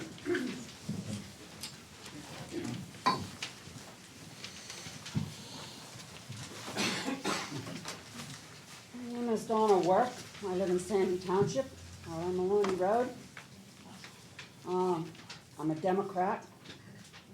All my life, I've voted Democrat. All my life, I've lived in Sandy Township. And I am a little bit worried about this consolidation with the city of Dubois, because I'm not seeing a benefit to Sandy Township residents. It's already been brought up about the water bills. My water bill had always been $60.25 for Sandy Township. I only use the water bill. I don't have sewage, I have a septic. Now it's $79, just me and my husband. My taxes went from $635 to $883 this year. We're both retired on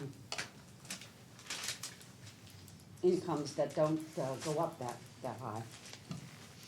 So, I guess, and then they've been telling me that the garbage bill, which is waste management, is gonna be added to my water bill, like the city residents have. Currently, my garbage bill, I get a senior discount from waste management, because I was in the township. What will happen to my senior discount if you add the garbage bill to my water bill, which is gonna make my monthly bill even higher than $79? So, I'm wondering how come this consolidation was touted as a cost savings for all the residents, and I'm not seeing it. And that's part of my comment. And I guess the other thing I wanna say is about that firehouses that you wanna build. I agree, in the interest of cost savings, that we should consolidate some of these companies, because like Bill said, he's using volunteers. There's only, 10, 15 guys for a house, for a firehouse. Why do we have to build new ones? So. Thank you. Next up, Shannon Gabriel. And Barry, I have 4 topics, so just so I don't waste my time Thank when I you get very up. much. Okay. Stand this way, I'd like to have my back to people. Good evening, council. Name? It's Shannon Gabriel, Thank you. South State Street, Dubois. Thank you. Good evening, council and staff. I come before you today, not to challenge the amount of my water bill like several other people are. I am gonna talk about my water bill, but I'm not gonna challenge it. My husband and I can pay it, it's not a problem. It's a little obscene that when I had 5 people living in my house, it was 100, and now we're empty nesters and it's 179, but we can pay it, it's not a problem. What I'm coming to you today, though, is about, I openly admit, I don't normally open my water bill. I pay it, it's auto draft, but I knew there was new fees on it, so I wanted to check it out, make sure that it looked okay. And to my own ignorance, I know the structure of the building. I know that we normally bill in 1,000 gallons, and we round up and we round down and we make these adjustments. I'm fully aware of that. There were some numbers on there that I wasn't very familiar with. So I called into the city office and spoke to a city employee. I said I'd like clarification of some of these specific numbers on my bill. Again, I understand the billing structure, but I just wasn't familiar with these numbers. When I asked for clarification, the response I received was, from a paid employee, the numbers don't matter. They're just numbers. We use them for us. They don't matter. I said, excuse me? The numbers don't matter. They're just numbers. I said, the numbers do matter. You're asking me to pay this bill. You're gonna take this bill out of my checking account. The numbers matter. What are they? How do they relate to the rounding and all of that? What are they? They're just the numbers. I said, if I was a diabetic and I had a glucometer and I checked my blood sugar and it was 570 and I went to my doctor, if they told me the numbers were just the numbers, are you kidding me? Like, it was dismissive and it's concerning. As taxpayers, we deserve clear explanations of the charges that we are responsible for. Numbers on a bill are not meaningless. They represent data. They help residents understand how our money is being spent. And we deserve the clarity.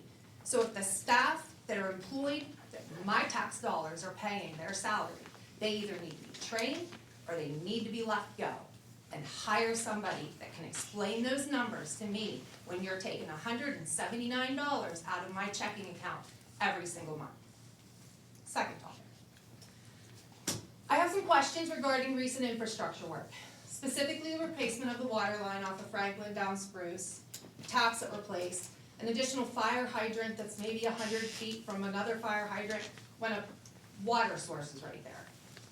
I don't want the generic answer, we do it all the time. We do it all the time if we have water, if we have money. Unless there was a specific state of failure to that line, why was this expenditure justified without clear public input? If it was discussed at a meeting, I apologize. I've watched them all online. I did not see that specific project advertised, voted on. I mean, the taxpayer dollars have to be spent responsibly. I thought public discussion was a vital part of that. If this was addressed in a meeting, I request the date and the details of the vote, and I have submitted my right to know because I know you're not going to answer me tonight. I understand this council has only been in office a little over 2 months. I fully understand that. I've had conversations with a few of you. I'm not holding you accountable. I know you've been here 2 months. I am imploring you to be diligent, to look into grant funding. From 2016 to 2022, there was a Pennsylvania budget grant that was received every year, $450,000 a year, $3.12 million. I know everyone says it's taxpayer money, it's not free money. You're right, but it's my taxpayer dollars that the state makes me pay, so I want it back in my community, not somebody else's community, my community, to offset these bills that our aging population cannot pay. Please, please be diligent in getting these grants. There hasn't been that much the last couple years. Please seek it out. I would like to address, it kind of flows into, we need more trees. I love trees. I love flowers. I love them. I hate the pots. Can we please remove those pots off our sidewalks? The planters do not contribute to the beautification of our downtown area. Thoughtful urban planning should reflect the pride we have in our community, and I urge the city to please reconsider another design element. Dig up some cement in one of these dilapidated buildings and plant some trees or flowers there, but get rid of those pots, they're terrible. In conclusion, residents are not asking for the impossible. We're simply asking for transparency, accountability, and respect. I speak with a unique perspective because a few years ago, I sat in one of these seats. And I remember how quickly officials and people in the public publicly ridiculed and criticized us. Transparency was demanded. There were some questions that we legally could not answer at that time. Legally could not answer. But that didn't stop the criticism. Time limits on public comments were criticized. They yelled, "You're silencing your residents." Yet today, those same limits are widely accepted by all of you, some of the ones that screamed it. The standards for communication, professionalism, and transparency that were once demanded from me when I was sitting up there should remain the same, no matter which side of the table you're on, and it shouldn't vary depending on who is sitting at that table. Thank you. Thank you. Next. Kristen Biden, you're back.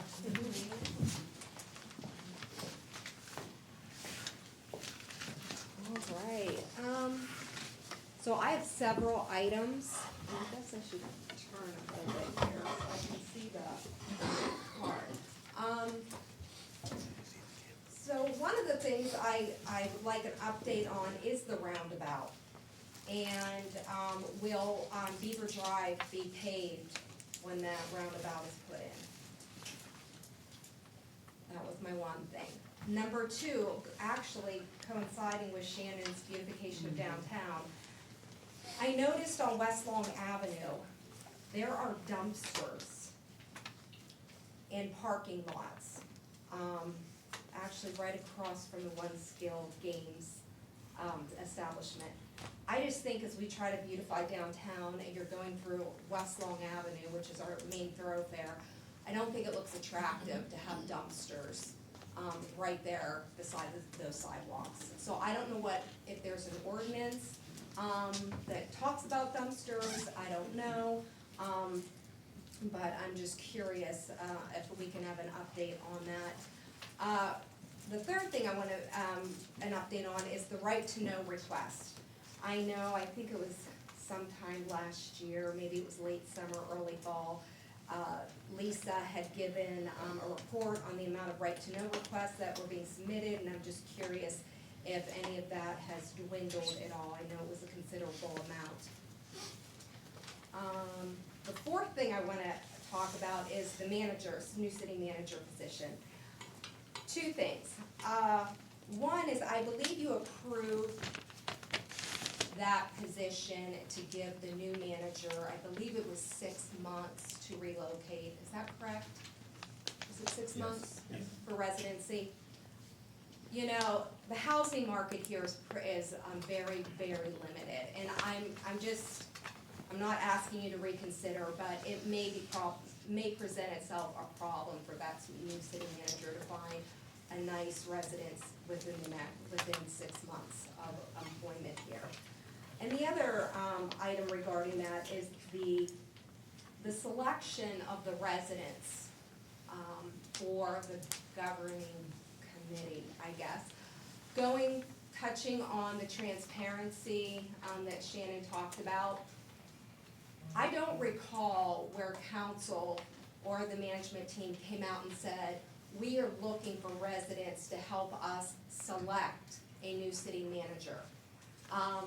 I know it was presented that you're looking for members to be part of this governing committee, but it wasn't clear that you were those responsibilities would be part of that.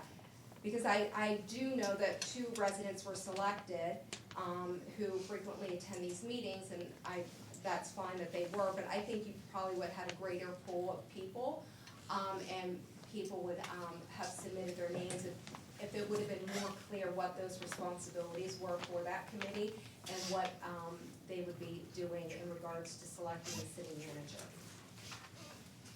Another topic I want to discuss is Treasure Lake. I wish Mr. Lombardo were here. You know, sometimes I get it. I understand that the people at the lake want more services than they are receiving. I get it. I guess if I were a resident of the lake, I'd be up here complaining on the limited services. But I wonder if we're getting the cart before the horse. Maybe the residents at Treasure Lake need to vote on whether to open the gate first, and not be a private community. And maybe that's where it needs to start, and then getting into what services we can provide. The next is my favorite, the non-uniform pension. It's no secret, my husband is a, 20-plus year employee of the city, so this impacts me directly. I would like, at a future presentation, Ben,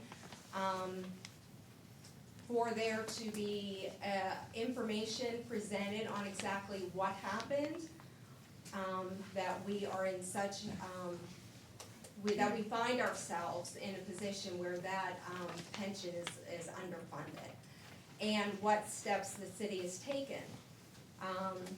I was speaking to a spouse of another employee, and they had mentioned something about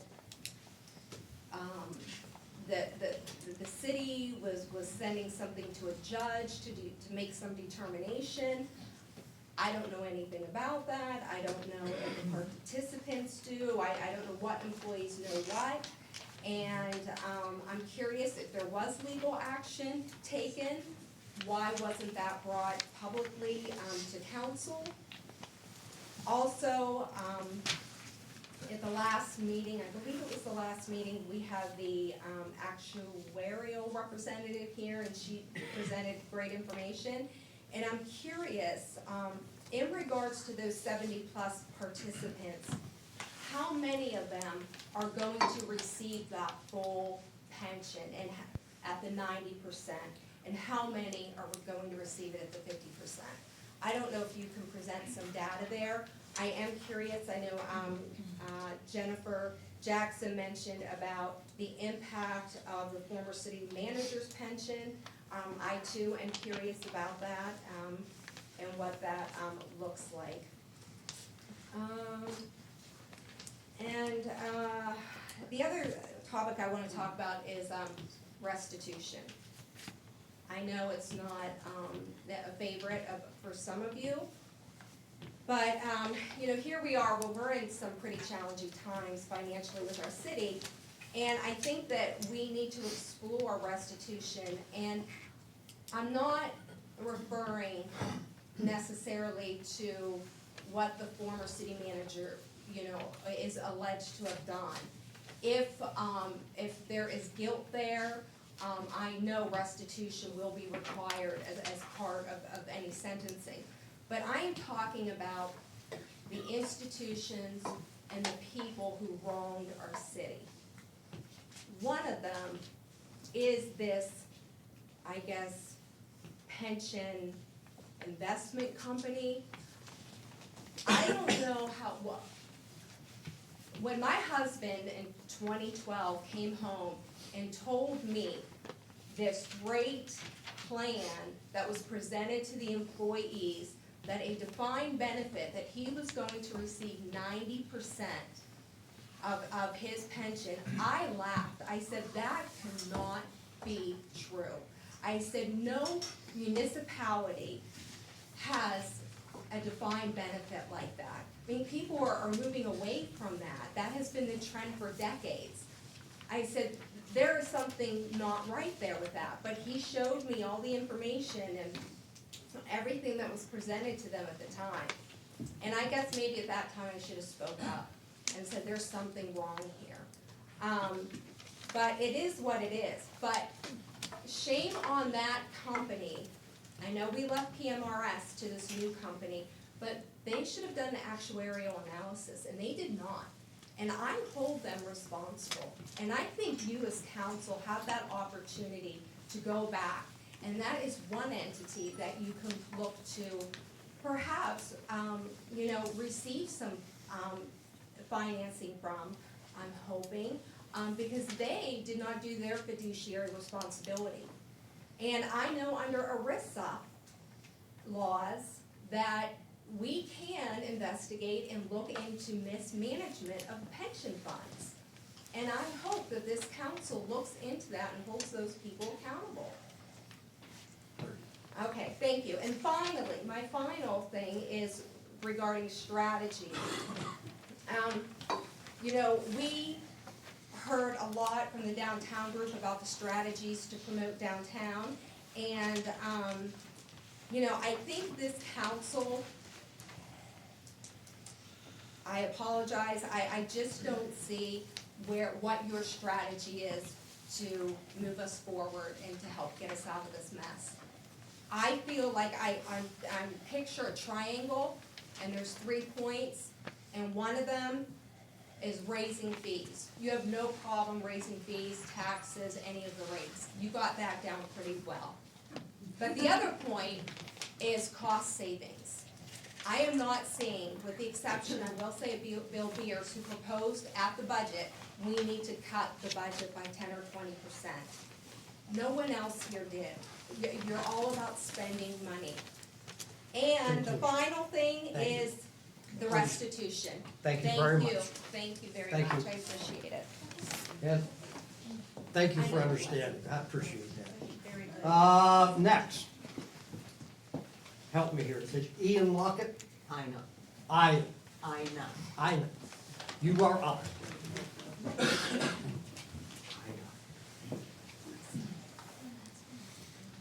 I've never been to a meeting before, so I don't really know how I'm supposed to address you, so I'm just gonna say, thank you for letting me come up here and speak, You're welcome. because I don't. Name and address, and then we'll go. Ina Lockett, Thank you. 1588 Stanley Road, Dubois, PA, 15801. Thank you. Okay, mine is regarding the water, okay? I am being billed by Sykesville, $18.50 a month. I am being billed by Dubois, $15 a month for a water debt. I'm paying for the same water twice. My bill originally was $30.75 for Sandy Township, and still my $18.50 for my water from Sykesville. I get my bill in February, and it's gone to $79 a month. And it's like, whoa.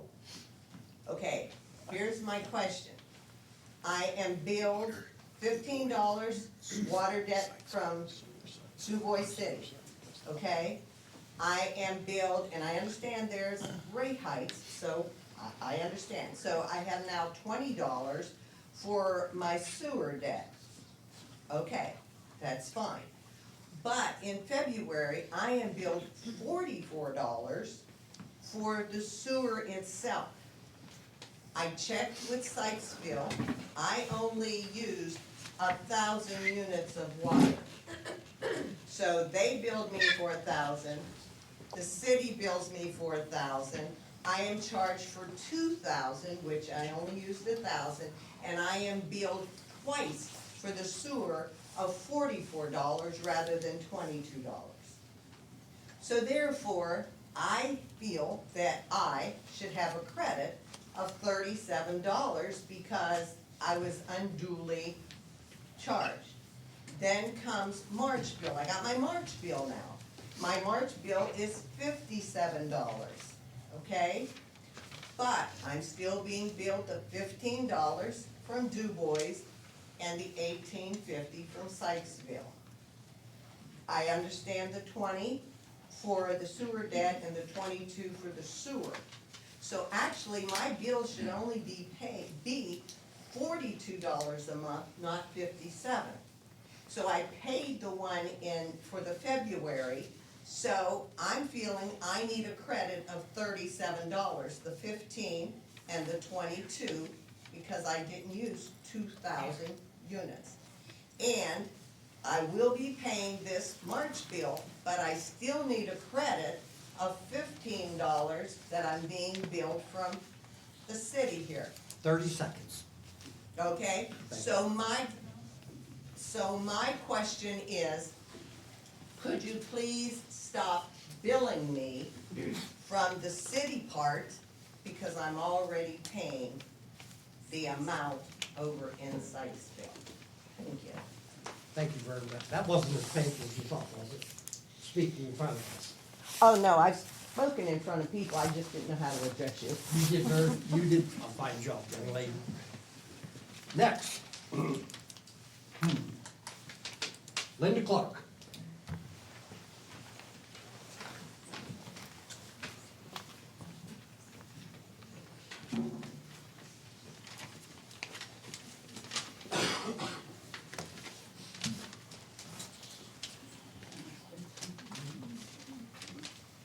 Linda Clark, Green Street, Dubois. I'd like to say good evening, and first of all, to congratulate each and every one of you sitting on council. It's the first time I've spoken since you've been seated, and I want to congratulate you. Mr. Whitaker, I'd like to start by reminding you of a statement that you made a few meetings ago. I'm not going to speak verbatim, but if I understood you correctly, you said that you've only been in office for a very short time, you have much to review and possibly much to fix. I'm going to agree with you. Mr. Abbott, you also stated, not verbatim, that you're looking forward to looking into the future and not in the rearview mirror. I partially agree with you. The fact is that you as a, I'm sorry, I want to tell you, I have multiple things to say. The fact is that you as a council have inherited an entire truck bed full of immense fiscal waste and infrastructure failures to sort through. An unfortunate result of feckless and ineffective leadership for the last 2 years by council and the management teams. In order to move forward, unfortunately, you have no choice but to clean up the mess left for you while you set your sights to the future. You must do so simultaneously. It's possible and should be done without personal agenda. I believe you are very capable, and the citizens will be the beneficiaries of your efforts. This is number 2. I need to bring, and I'm going to maybe talk about some things that other people have talked about, but I think it's important to bring to your attention some concerns that I have, that I share with other citizens regarding the water department and billing. The issues have been brought to me by community individuals, and I as well have issues that I've encountered. Number 1, there needs to be an explanation how ongoing late fees are issued on auto draft payments that are received by the city in timely manners. Number 2, how are payments posted to inactive accounts? And they are clearly labeled inactive, do not accept payment on this account. The account numbers do not match the citizen's account number nor the account number posted on the check. How does that happen? Number 3, why is the city not returning credit balances on inactive accounts? Number 4, staff unable to research a cash payment that was applied incorrectly without a receipt that was brought to their attention. The incorrect posting and the inability to trace the cash on a specific date provided by the citizen is extremely concerning. There should always be basic accounting measures, checks and balances, and you can always trace money if you've done it accurately and you followed proper protocol. Fortunately, that citizen did find her receipt and it was resolved, but the staff was not willing to help her whatsoever. The employees are overwhelmed. They're not provided sufficient training and oversight. These issues are a lack of management and employer assistance to those employees. We cannot hold employees 100% responsible for lack of training and outsourcing. The right hand doesn't know what the left hand's doing right now. 30 seconds. Problems were better identified and managed and resolved when they were done in-house. Employ and train local people, oversight local people. Give the jobs back to the community and stop outsourcing. Number 3,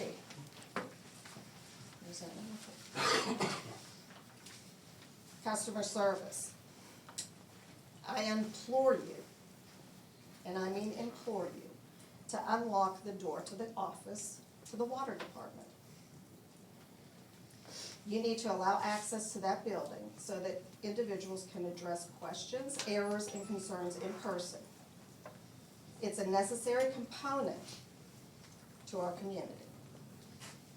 I deem it unprofessional, and the optics that the citizens are not of concern and are not worthy of face-to-face interaction and resolution is a difficult pill to swallow. No customer or citizen should be made to stand outside in the elements, hot or frigid, trying to talk through a window and writing checks against the wall of a building when there are individuals and an access door available. Citizens deserve the respect of personal interaction as well as the ability to be heard. The ability to speak in person, to be heard, is paramount to de-escalation. I feel that it will assist in resolving future issues. You did hear me say 30 seconds a while ago, correct? But these are all different points. Oh, you started new. Thank you. New topic. I appreciate that, thank you. I feel that you, as well as the management team, have put yourselves in a very precarious position by not having public hearings regarding the water and sewage increases.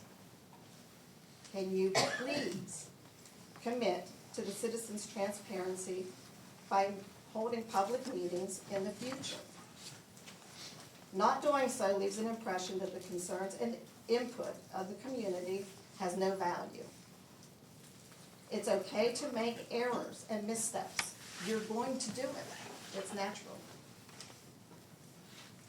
The question is, are you willing to admit it and do better? It's okay to admit a mistake and change, go in a different direction. I'm encouraged knowing that your cumulative capabilities are those of competent individuals.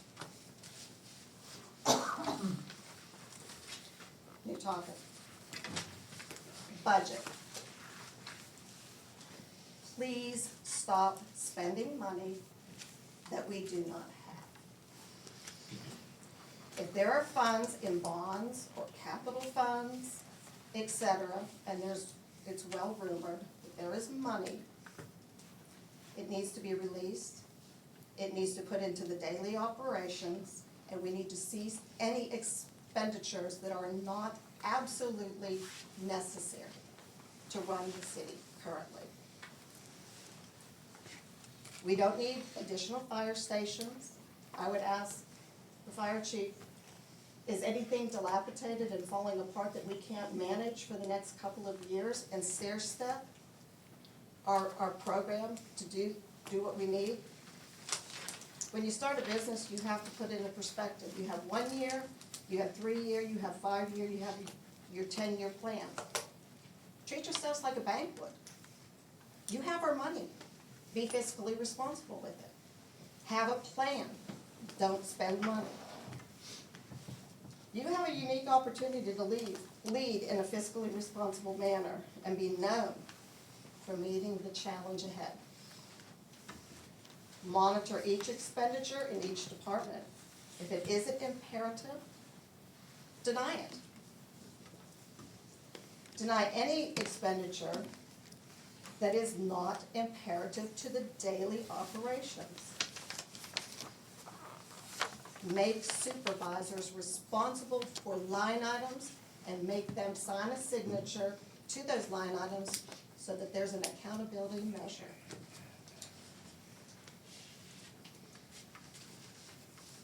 Maybe we could actually have a rollover in budget next year if those items were done. Last and final point. I'm going to address you, Mr. Malika. Your verbiage in several meetings recently about selling our water is not just concerning, it's outright disturbing. Dubois water system is one of the city's most valuable and treasured assets. We have a wonderful water source. If you or this council continue to entertain any aspect of talking about selling off our water system to Aqua or any other entity, I can promise you that you will be met with some serious and well-organized oppositions. Thank you. Thank you. I didn't mean to step on your toes over that one time. Sorry about that. Jan, you're up again. You're done? I'm done. And Jen Jackson. Jen Jackson, 42 North Brady Street. So one of I have, I think, 3. One of them is on the treasurer's office. I do have multiple tax bills, and it has been hard for me to go to the treasurer's office and figure things out from the outside.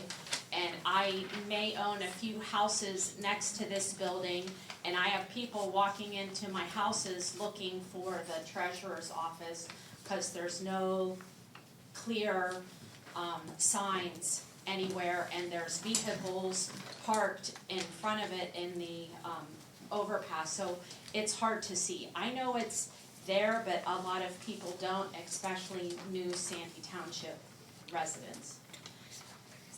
Second, waste management. Ed, I'm glad you're here. So I am under the impression, as a Dubois resident, I am bound, the city of Dubois, to use waste management.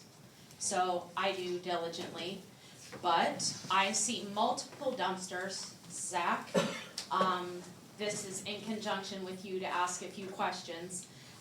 One right now is behind our bank building that is from a different dumpster. So I thought, okay, I'm gonna play this game, and I got a dumpster from somewhere else to see, okay.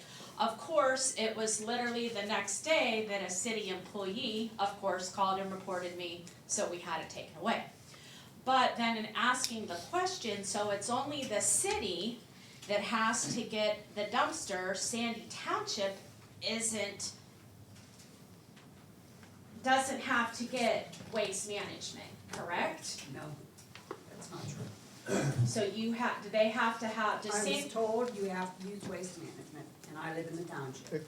Excuse me, no back and forth. So, Zach, so does Sandy Township and Treasure Lake have to use waste management? Which you don't have to answer that now, but. So, if you can't enforce what we have, I don't know why we're adding to it. And I just want it to be fair for all that have to use waste management, that if we have to use it, then everyone should have to use it. And I'm fine with residential, but I'm still gonna give a pushback on businesses. As a business, I should have the right to choose who I want for my business. But then on the other end of that, waste management gives us money that goes into the general fund from the garbage collection, correct? As like a extra little money that we get back. Not really. So if there is any money that's coming back and going in there that isn't being used for building, for me, if it's going into the general fund, then the people that aren't using waste management are getting the proceeds from that. Where I have to use waste management, 30 seconds. it should be that everyone has to use waste management. For residential, I understand, but if we can't enforce it, and I know how busy Zach is, and we hired somebody else, and I thought Sandy Township had a great lady in enforcement, but I guess she's no longer there. So I know how busy Zach is, not in waste management, in code enforcement at Sandy Township. Wasn't there a woman out there Yeah, 5 years or so they quit. that quit? So then it's we are putting new laws Jen, you that have we a can't conclusion. enforce. We're ready. That's- Okay, yep, so, okay. So the last one is Treasure Lake. I, as a taxpayer of the city, would like clarification, cause I can't go into Treasure Lake without giving my name and where I'm going to, and, you know, my weight and height, and God forbid, like, they want everything. So, if my taxpayer dollars are going to a private community, I'd like to know, and I think a lot of residents would like to know what that is. How can you, I can't be allowed out there, but my taxpayer dollars can be used out there. I'd like to know what that is and how can that be, cause then I just wanna drive out there and, you know, go put my boat in the lake. So that's my other question is I'd like to know then, cause we have a heavy Sandy Township board here and, you know, this is the city, I'd like to know where, and I pay my fair share of taxes. That if I can, you know, go dip out at Chunky Dunk in the lake, I'm gonna do it if I can, without giving my height away. That's all I have. Thank you.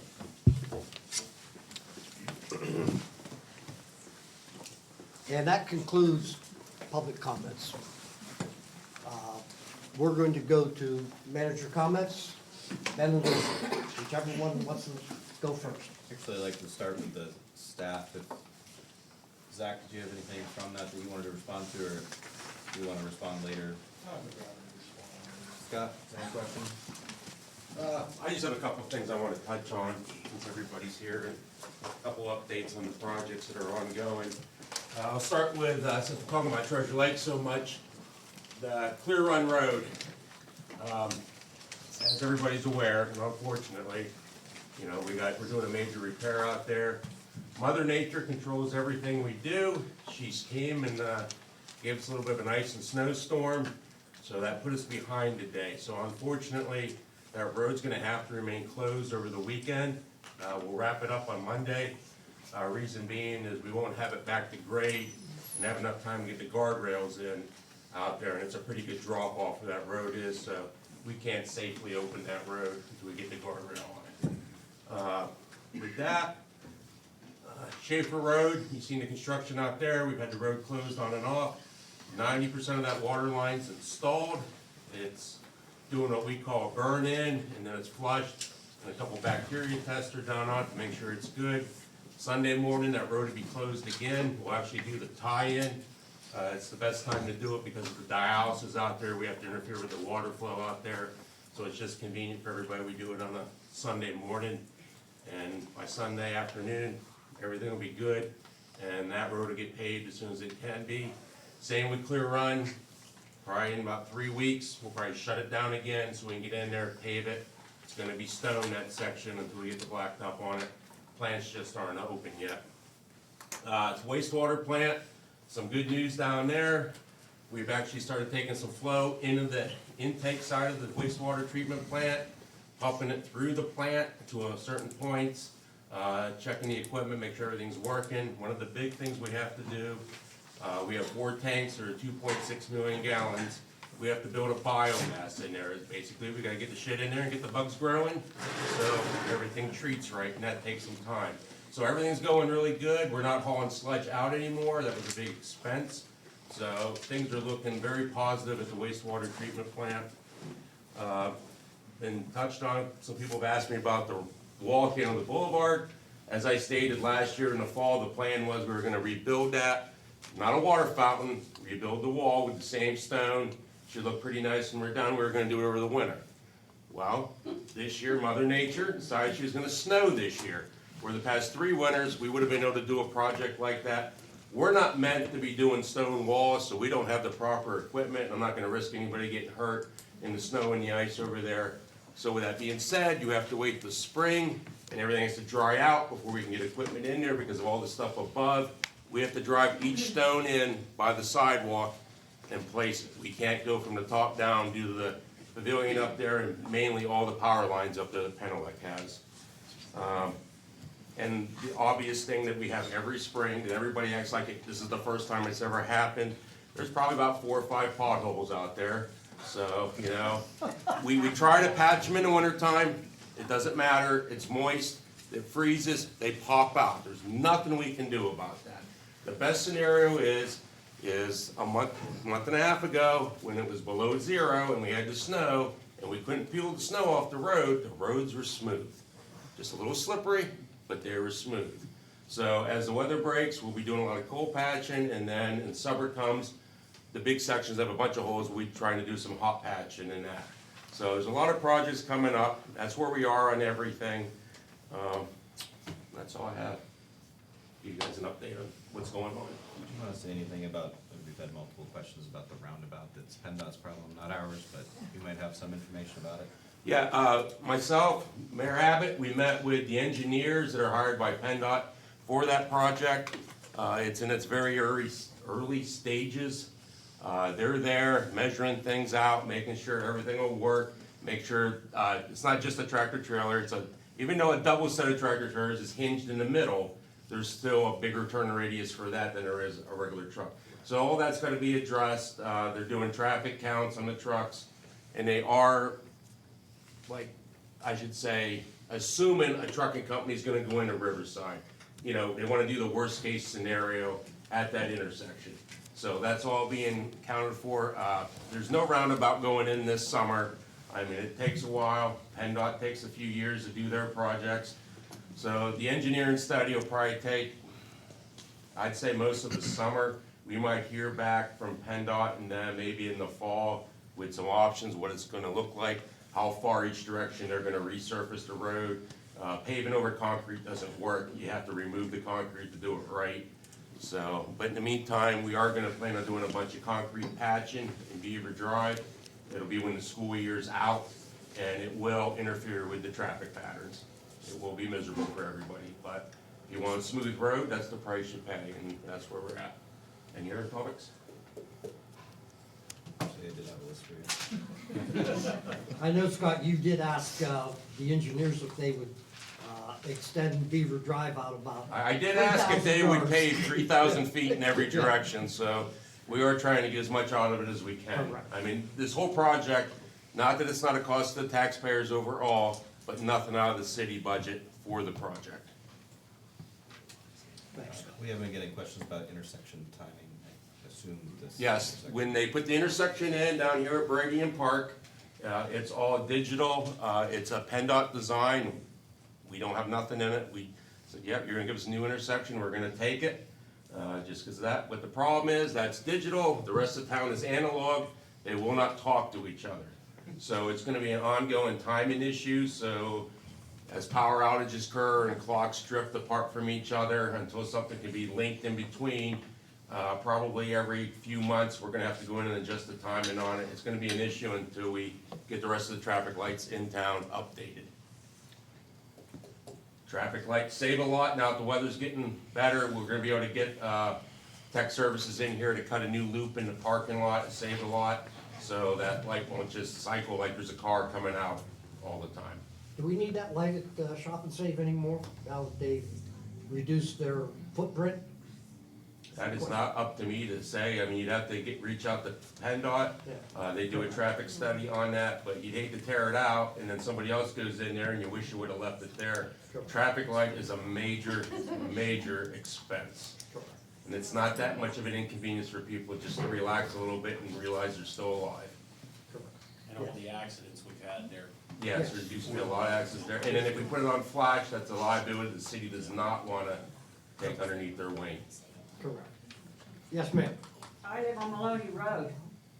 I'm sorry? I live on Maloney Road that has to come up over to get onto Grant Street by Sequoia Signs. That Shop and Save stoplight is the only reason that I get out of Maloney Road. There you go. Thank you. That stops the traffic Good for point. me. Good point, thank you. Chief Grzelak? I'm done. All right. Just one little thing, we're getting ready for K-9 Ace to retire. A replacement dog has been identified by Officer Red, and the new dog should be coming here by next month. Where is the retired dog going? he is gonna stay with Officer Red, and we're hoping he brings him in as a Mascot. station dog. Are there additional costs involved with the new dog? We're turning into a question and answer here. Time out. Yeah. Time out. Time out. If you have a question, just, see the chief either afterwards or You can't send them answer a just note. basic Thanks. questions. I don't like to be rude. Chief It's a Mitchell. basic question. We are now fully into a new response plan throughout the city. We're integrated all of the stations and reduced the amount of apparatus going to certain alarms. I think it aligned our responses much better, and it's now, we are fully operating as one department, as we have been since January 1st, but the county finally got our box alarms and everything put in, so it's been going very well. There's some questions out there, there's always those areas that are kinda in between two companies that, overlap, but, by and far, the membership has embraced it, and, we're moving forward very well. It is, the consolidation of the fire department has probably went better than anybody could have expected. How about you? I want to talk about Edmunds for a minute. Edmunds is our financial software that we rolled over from the city to the new city, and we rebuilt it to accommodate a chart of accounts that is in compliance with DCED. And we put in a structure that allows us to pay out of disbursement account rather than the general fund, so that we always knew what our funds have in them. But we are having a lot of bugs. So while we're also fixing the billing, we are working in Edmunds. I've spent the last 3 days with support, trying to work through some transactions that have occurred in there, some things that are not showing up. So there's a bunch of things that happen on the backside that aren't linked properly. So they're helping us get all that linked. I have 2 more bank statements to go for 2 months, and then that will give me a really good picture. I've made a lot of journal entries, and so we're getting to the point of giving you really solid reporting. We also have a dashboard that we will be bringing to the meetings that will show you our revenue expenses in real time. It gives departmental reports. We'll be able to work on a schedule to get all the departmental reports to the department heads on a monthly basis. And so it's gonna be really robust, but it has to be cleaned up a little bit. And Mr. Petrillo and I sat down and looked at it all this week, and so he's helping me work through a couple things as well. And so we will have good reports for you in another week. Thoughts, comments, questions? Thanks, Mike. And I wanna talk about I do wanna speak to the treasury. So the treasury office is taking taxes Monday through Thursday as, I'm sorry, Mancuso? Jan? Okay. As Jan said in my response, that on Fridays, they are taking that time to do the reconciliations and the reporting that they have to do to get the funds to all the taxing bodies that are there required to get to.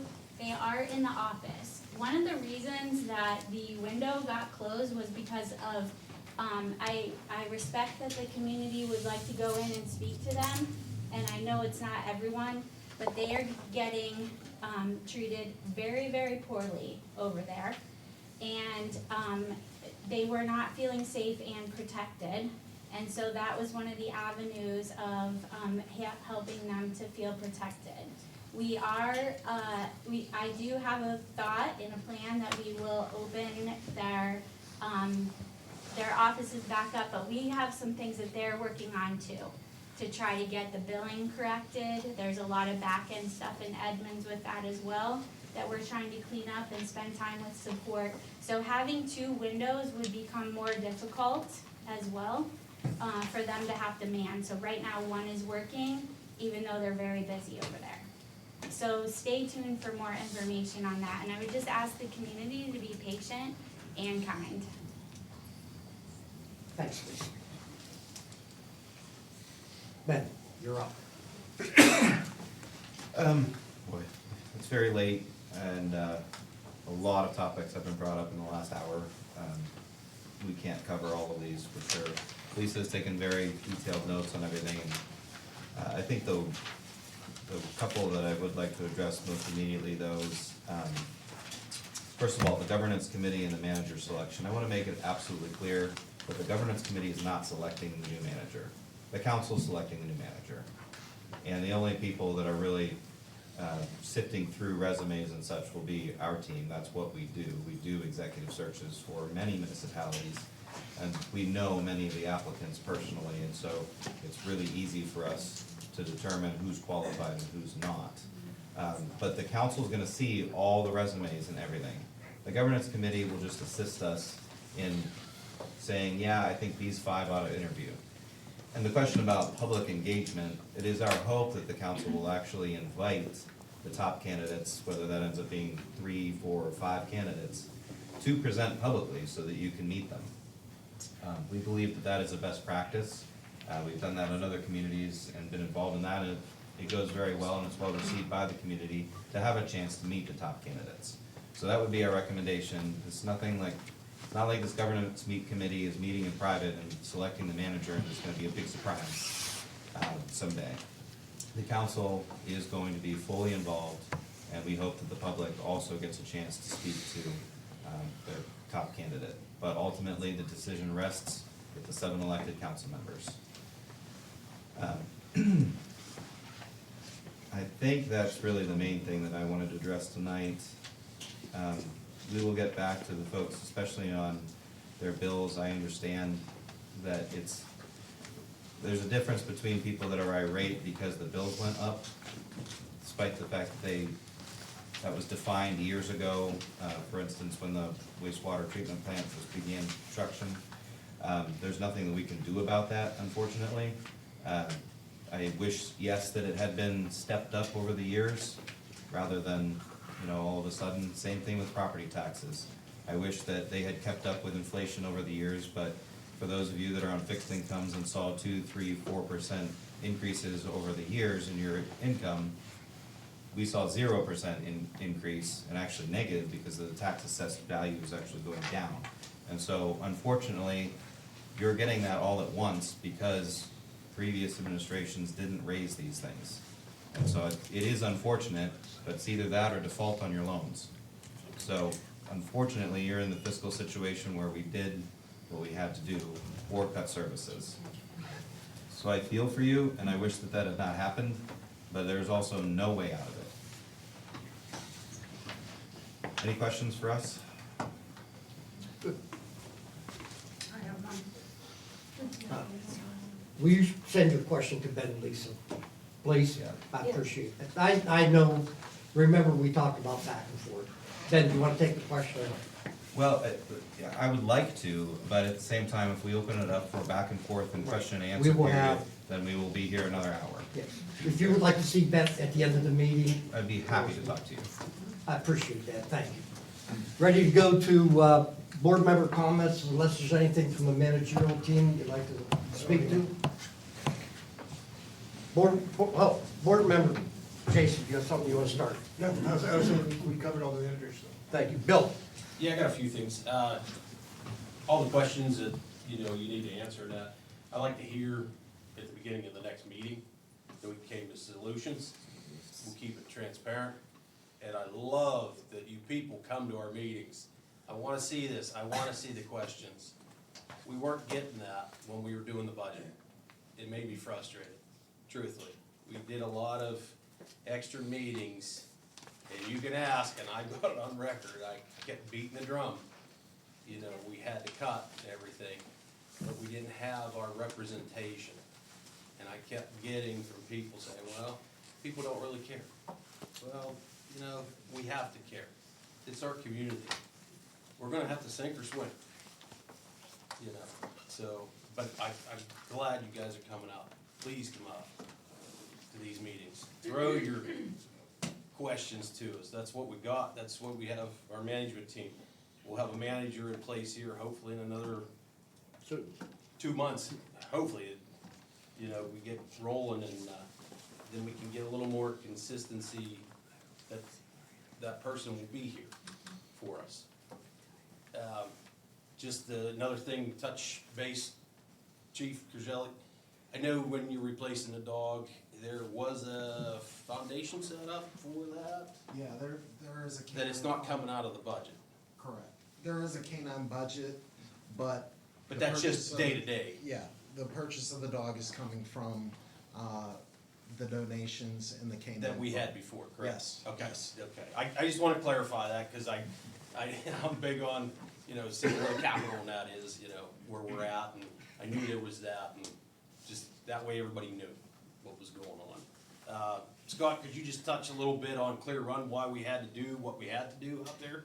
Cause people are just saying it was just for Treasure Lake. It was safety. It was safety. As you're going out there, the right lane going towards Treasure Lake in the section we're repairing, a third of the road is separating and shifting down over the hillside. So it wasn't something we wanted to do, it's something we had to do. We had to get emergency permits from DEP because there's a stream down. There's a lot that took place. There's a lot going on in that project out there.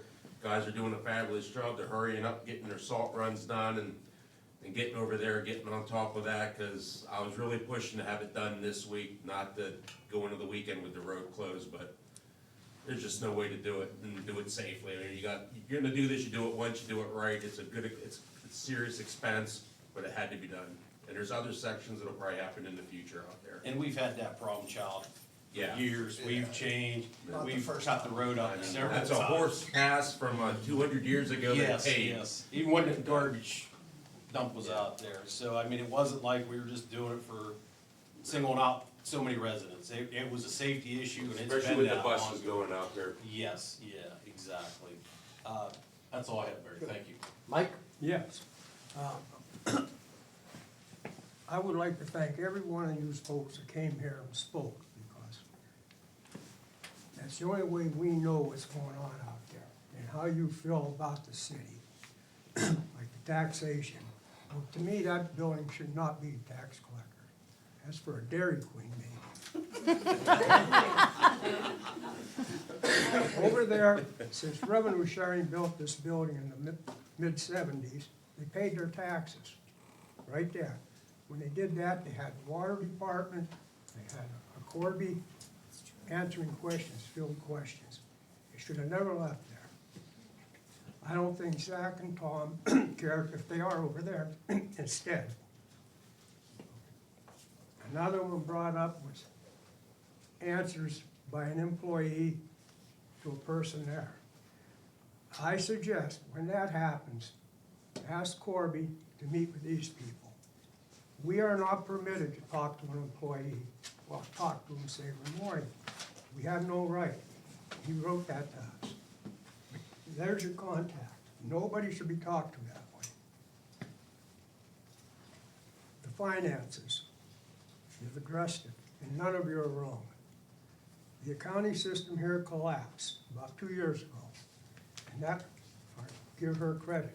She has worked hard, she's very close to giving us something we can depend on.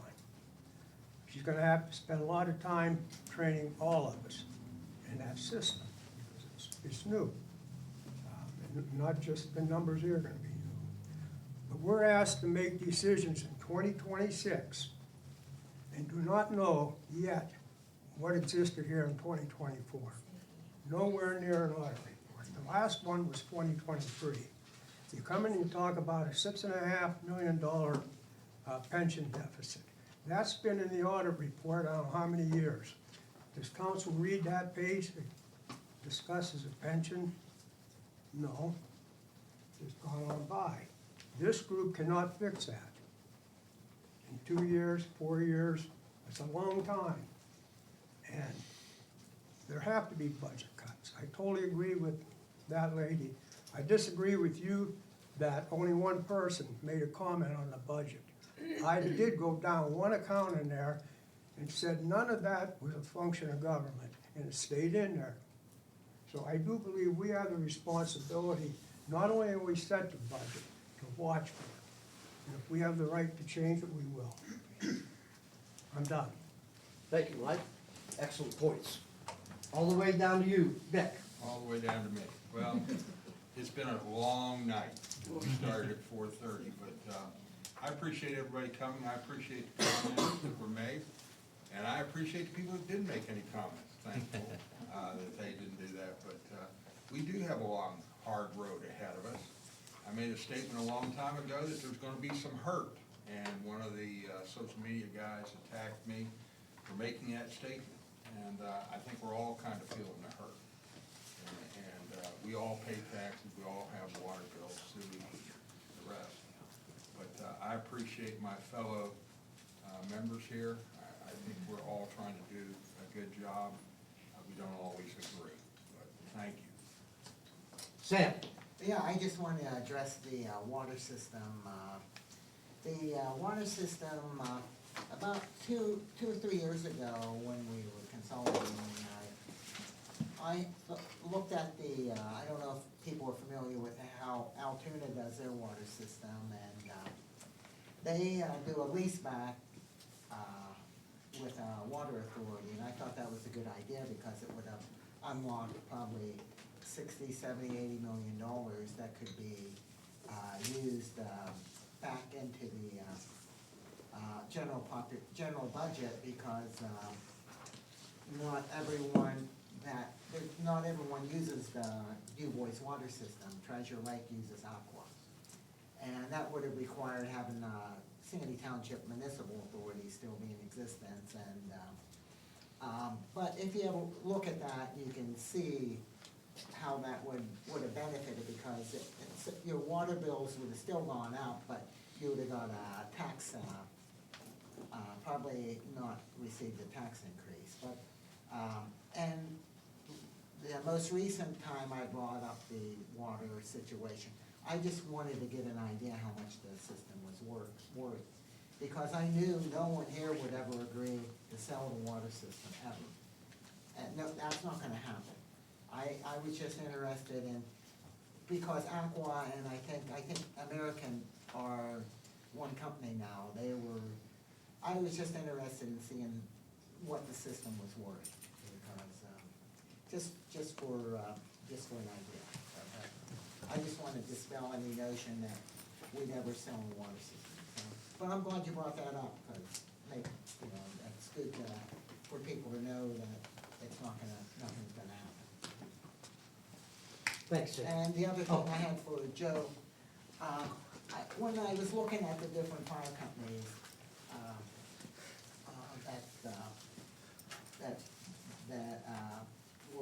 that had websites and that, I noticed a lot of them recognized their employees that answered fire calls all the time. Does the fire company do that? Maybe they do that individually during their banquets and things like that. But I noticed these were on the website, which gave a monthly report who was the person responding and that. So, and it was sort of nice, it gave them recognition. But it also gave people recognition to people in the background, because there's a lot of administrative functions too that volunteer firemen do that doesn't involve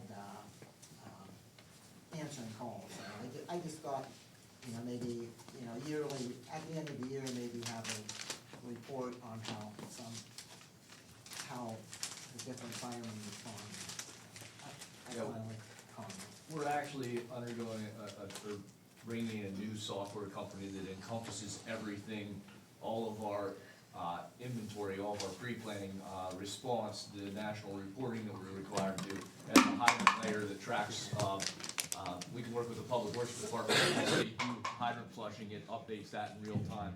So I hope that we have a better idea after this of how many responders are going to calls and those sort of things, because right now it's kind of reliant on each of the companies keeping that data, where this is going to pull all that data into one centralized place.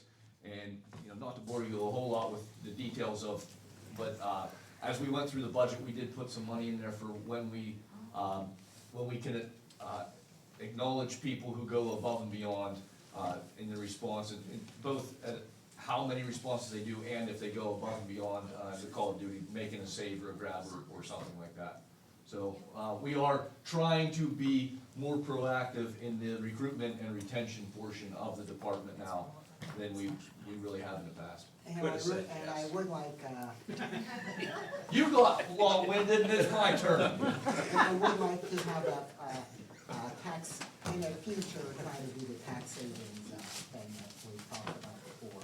That it's not possible right now at this time for the fire. That's All it. done? You're on, Mark. Short and sweet, appreciative of everyone that showed up this evening. A lot of good comments out there. One that's on the top of my list is seeing what we can do sooner than later to get the Treasury office open back up for face-to-face. Done? That's it. Excellent. Charlotte, you're on. Just want to thank everybody for coming out. I agree with Mike, we don't know unless you speak up. And even calling upon one of us individually, getting the word out to the others, it's better to have you here in person and speak up to all of us at the same time. So I appreciate that very much. It definitely plays into, it makes things more personable. And from a movie that I've always liked, they reference The Godfather saying, it's not personal, it's business. And this person said, no, the first thing about doing business is it has to be personal. And our residents come first, and this is personal. A lot of this, all of it, everything that we're doing there, every decision we're making is personal. And so I appreciate you coming out and speaking and making us aware of how it's affecting you. So thank you very much. Thank you, Shirley. In closing, I will tell you this, I have about 12 pages of notes from everything people said, every comment. I don't think I missed too many.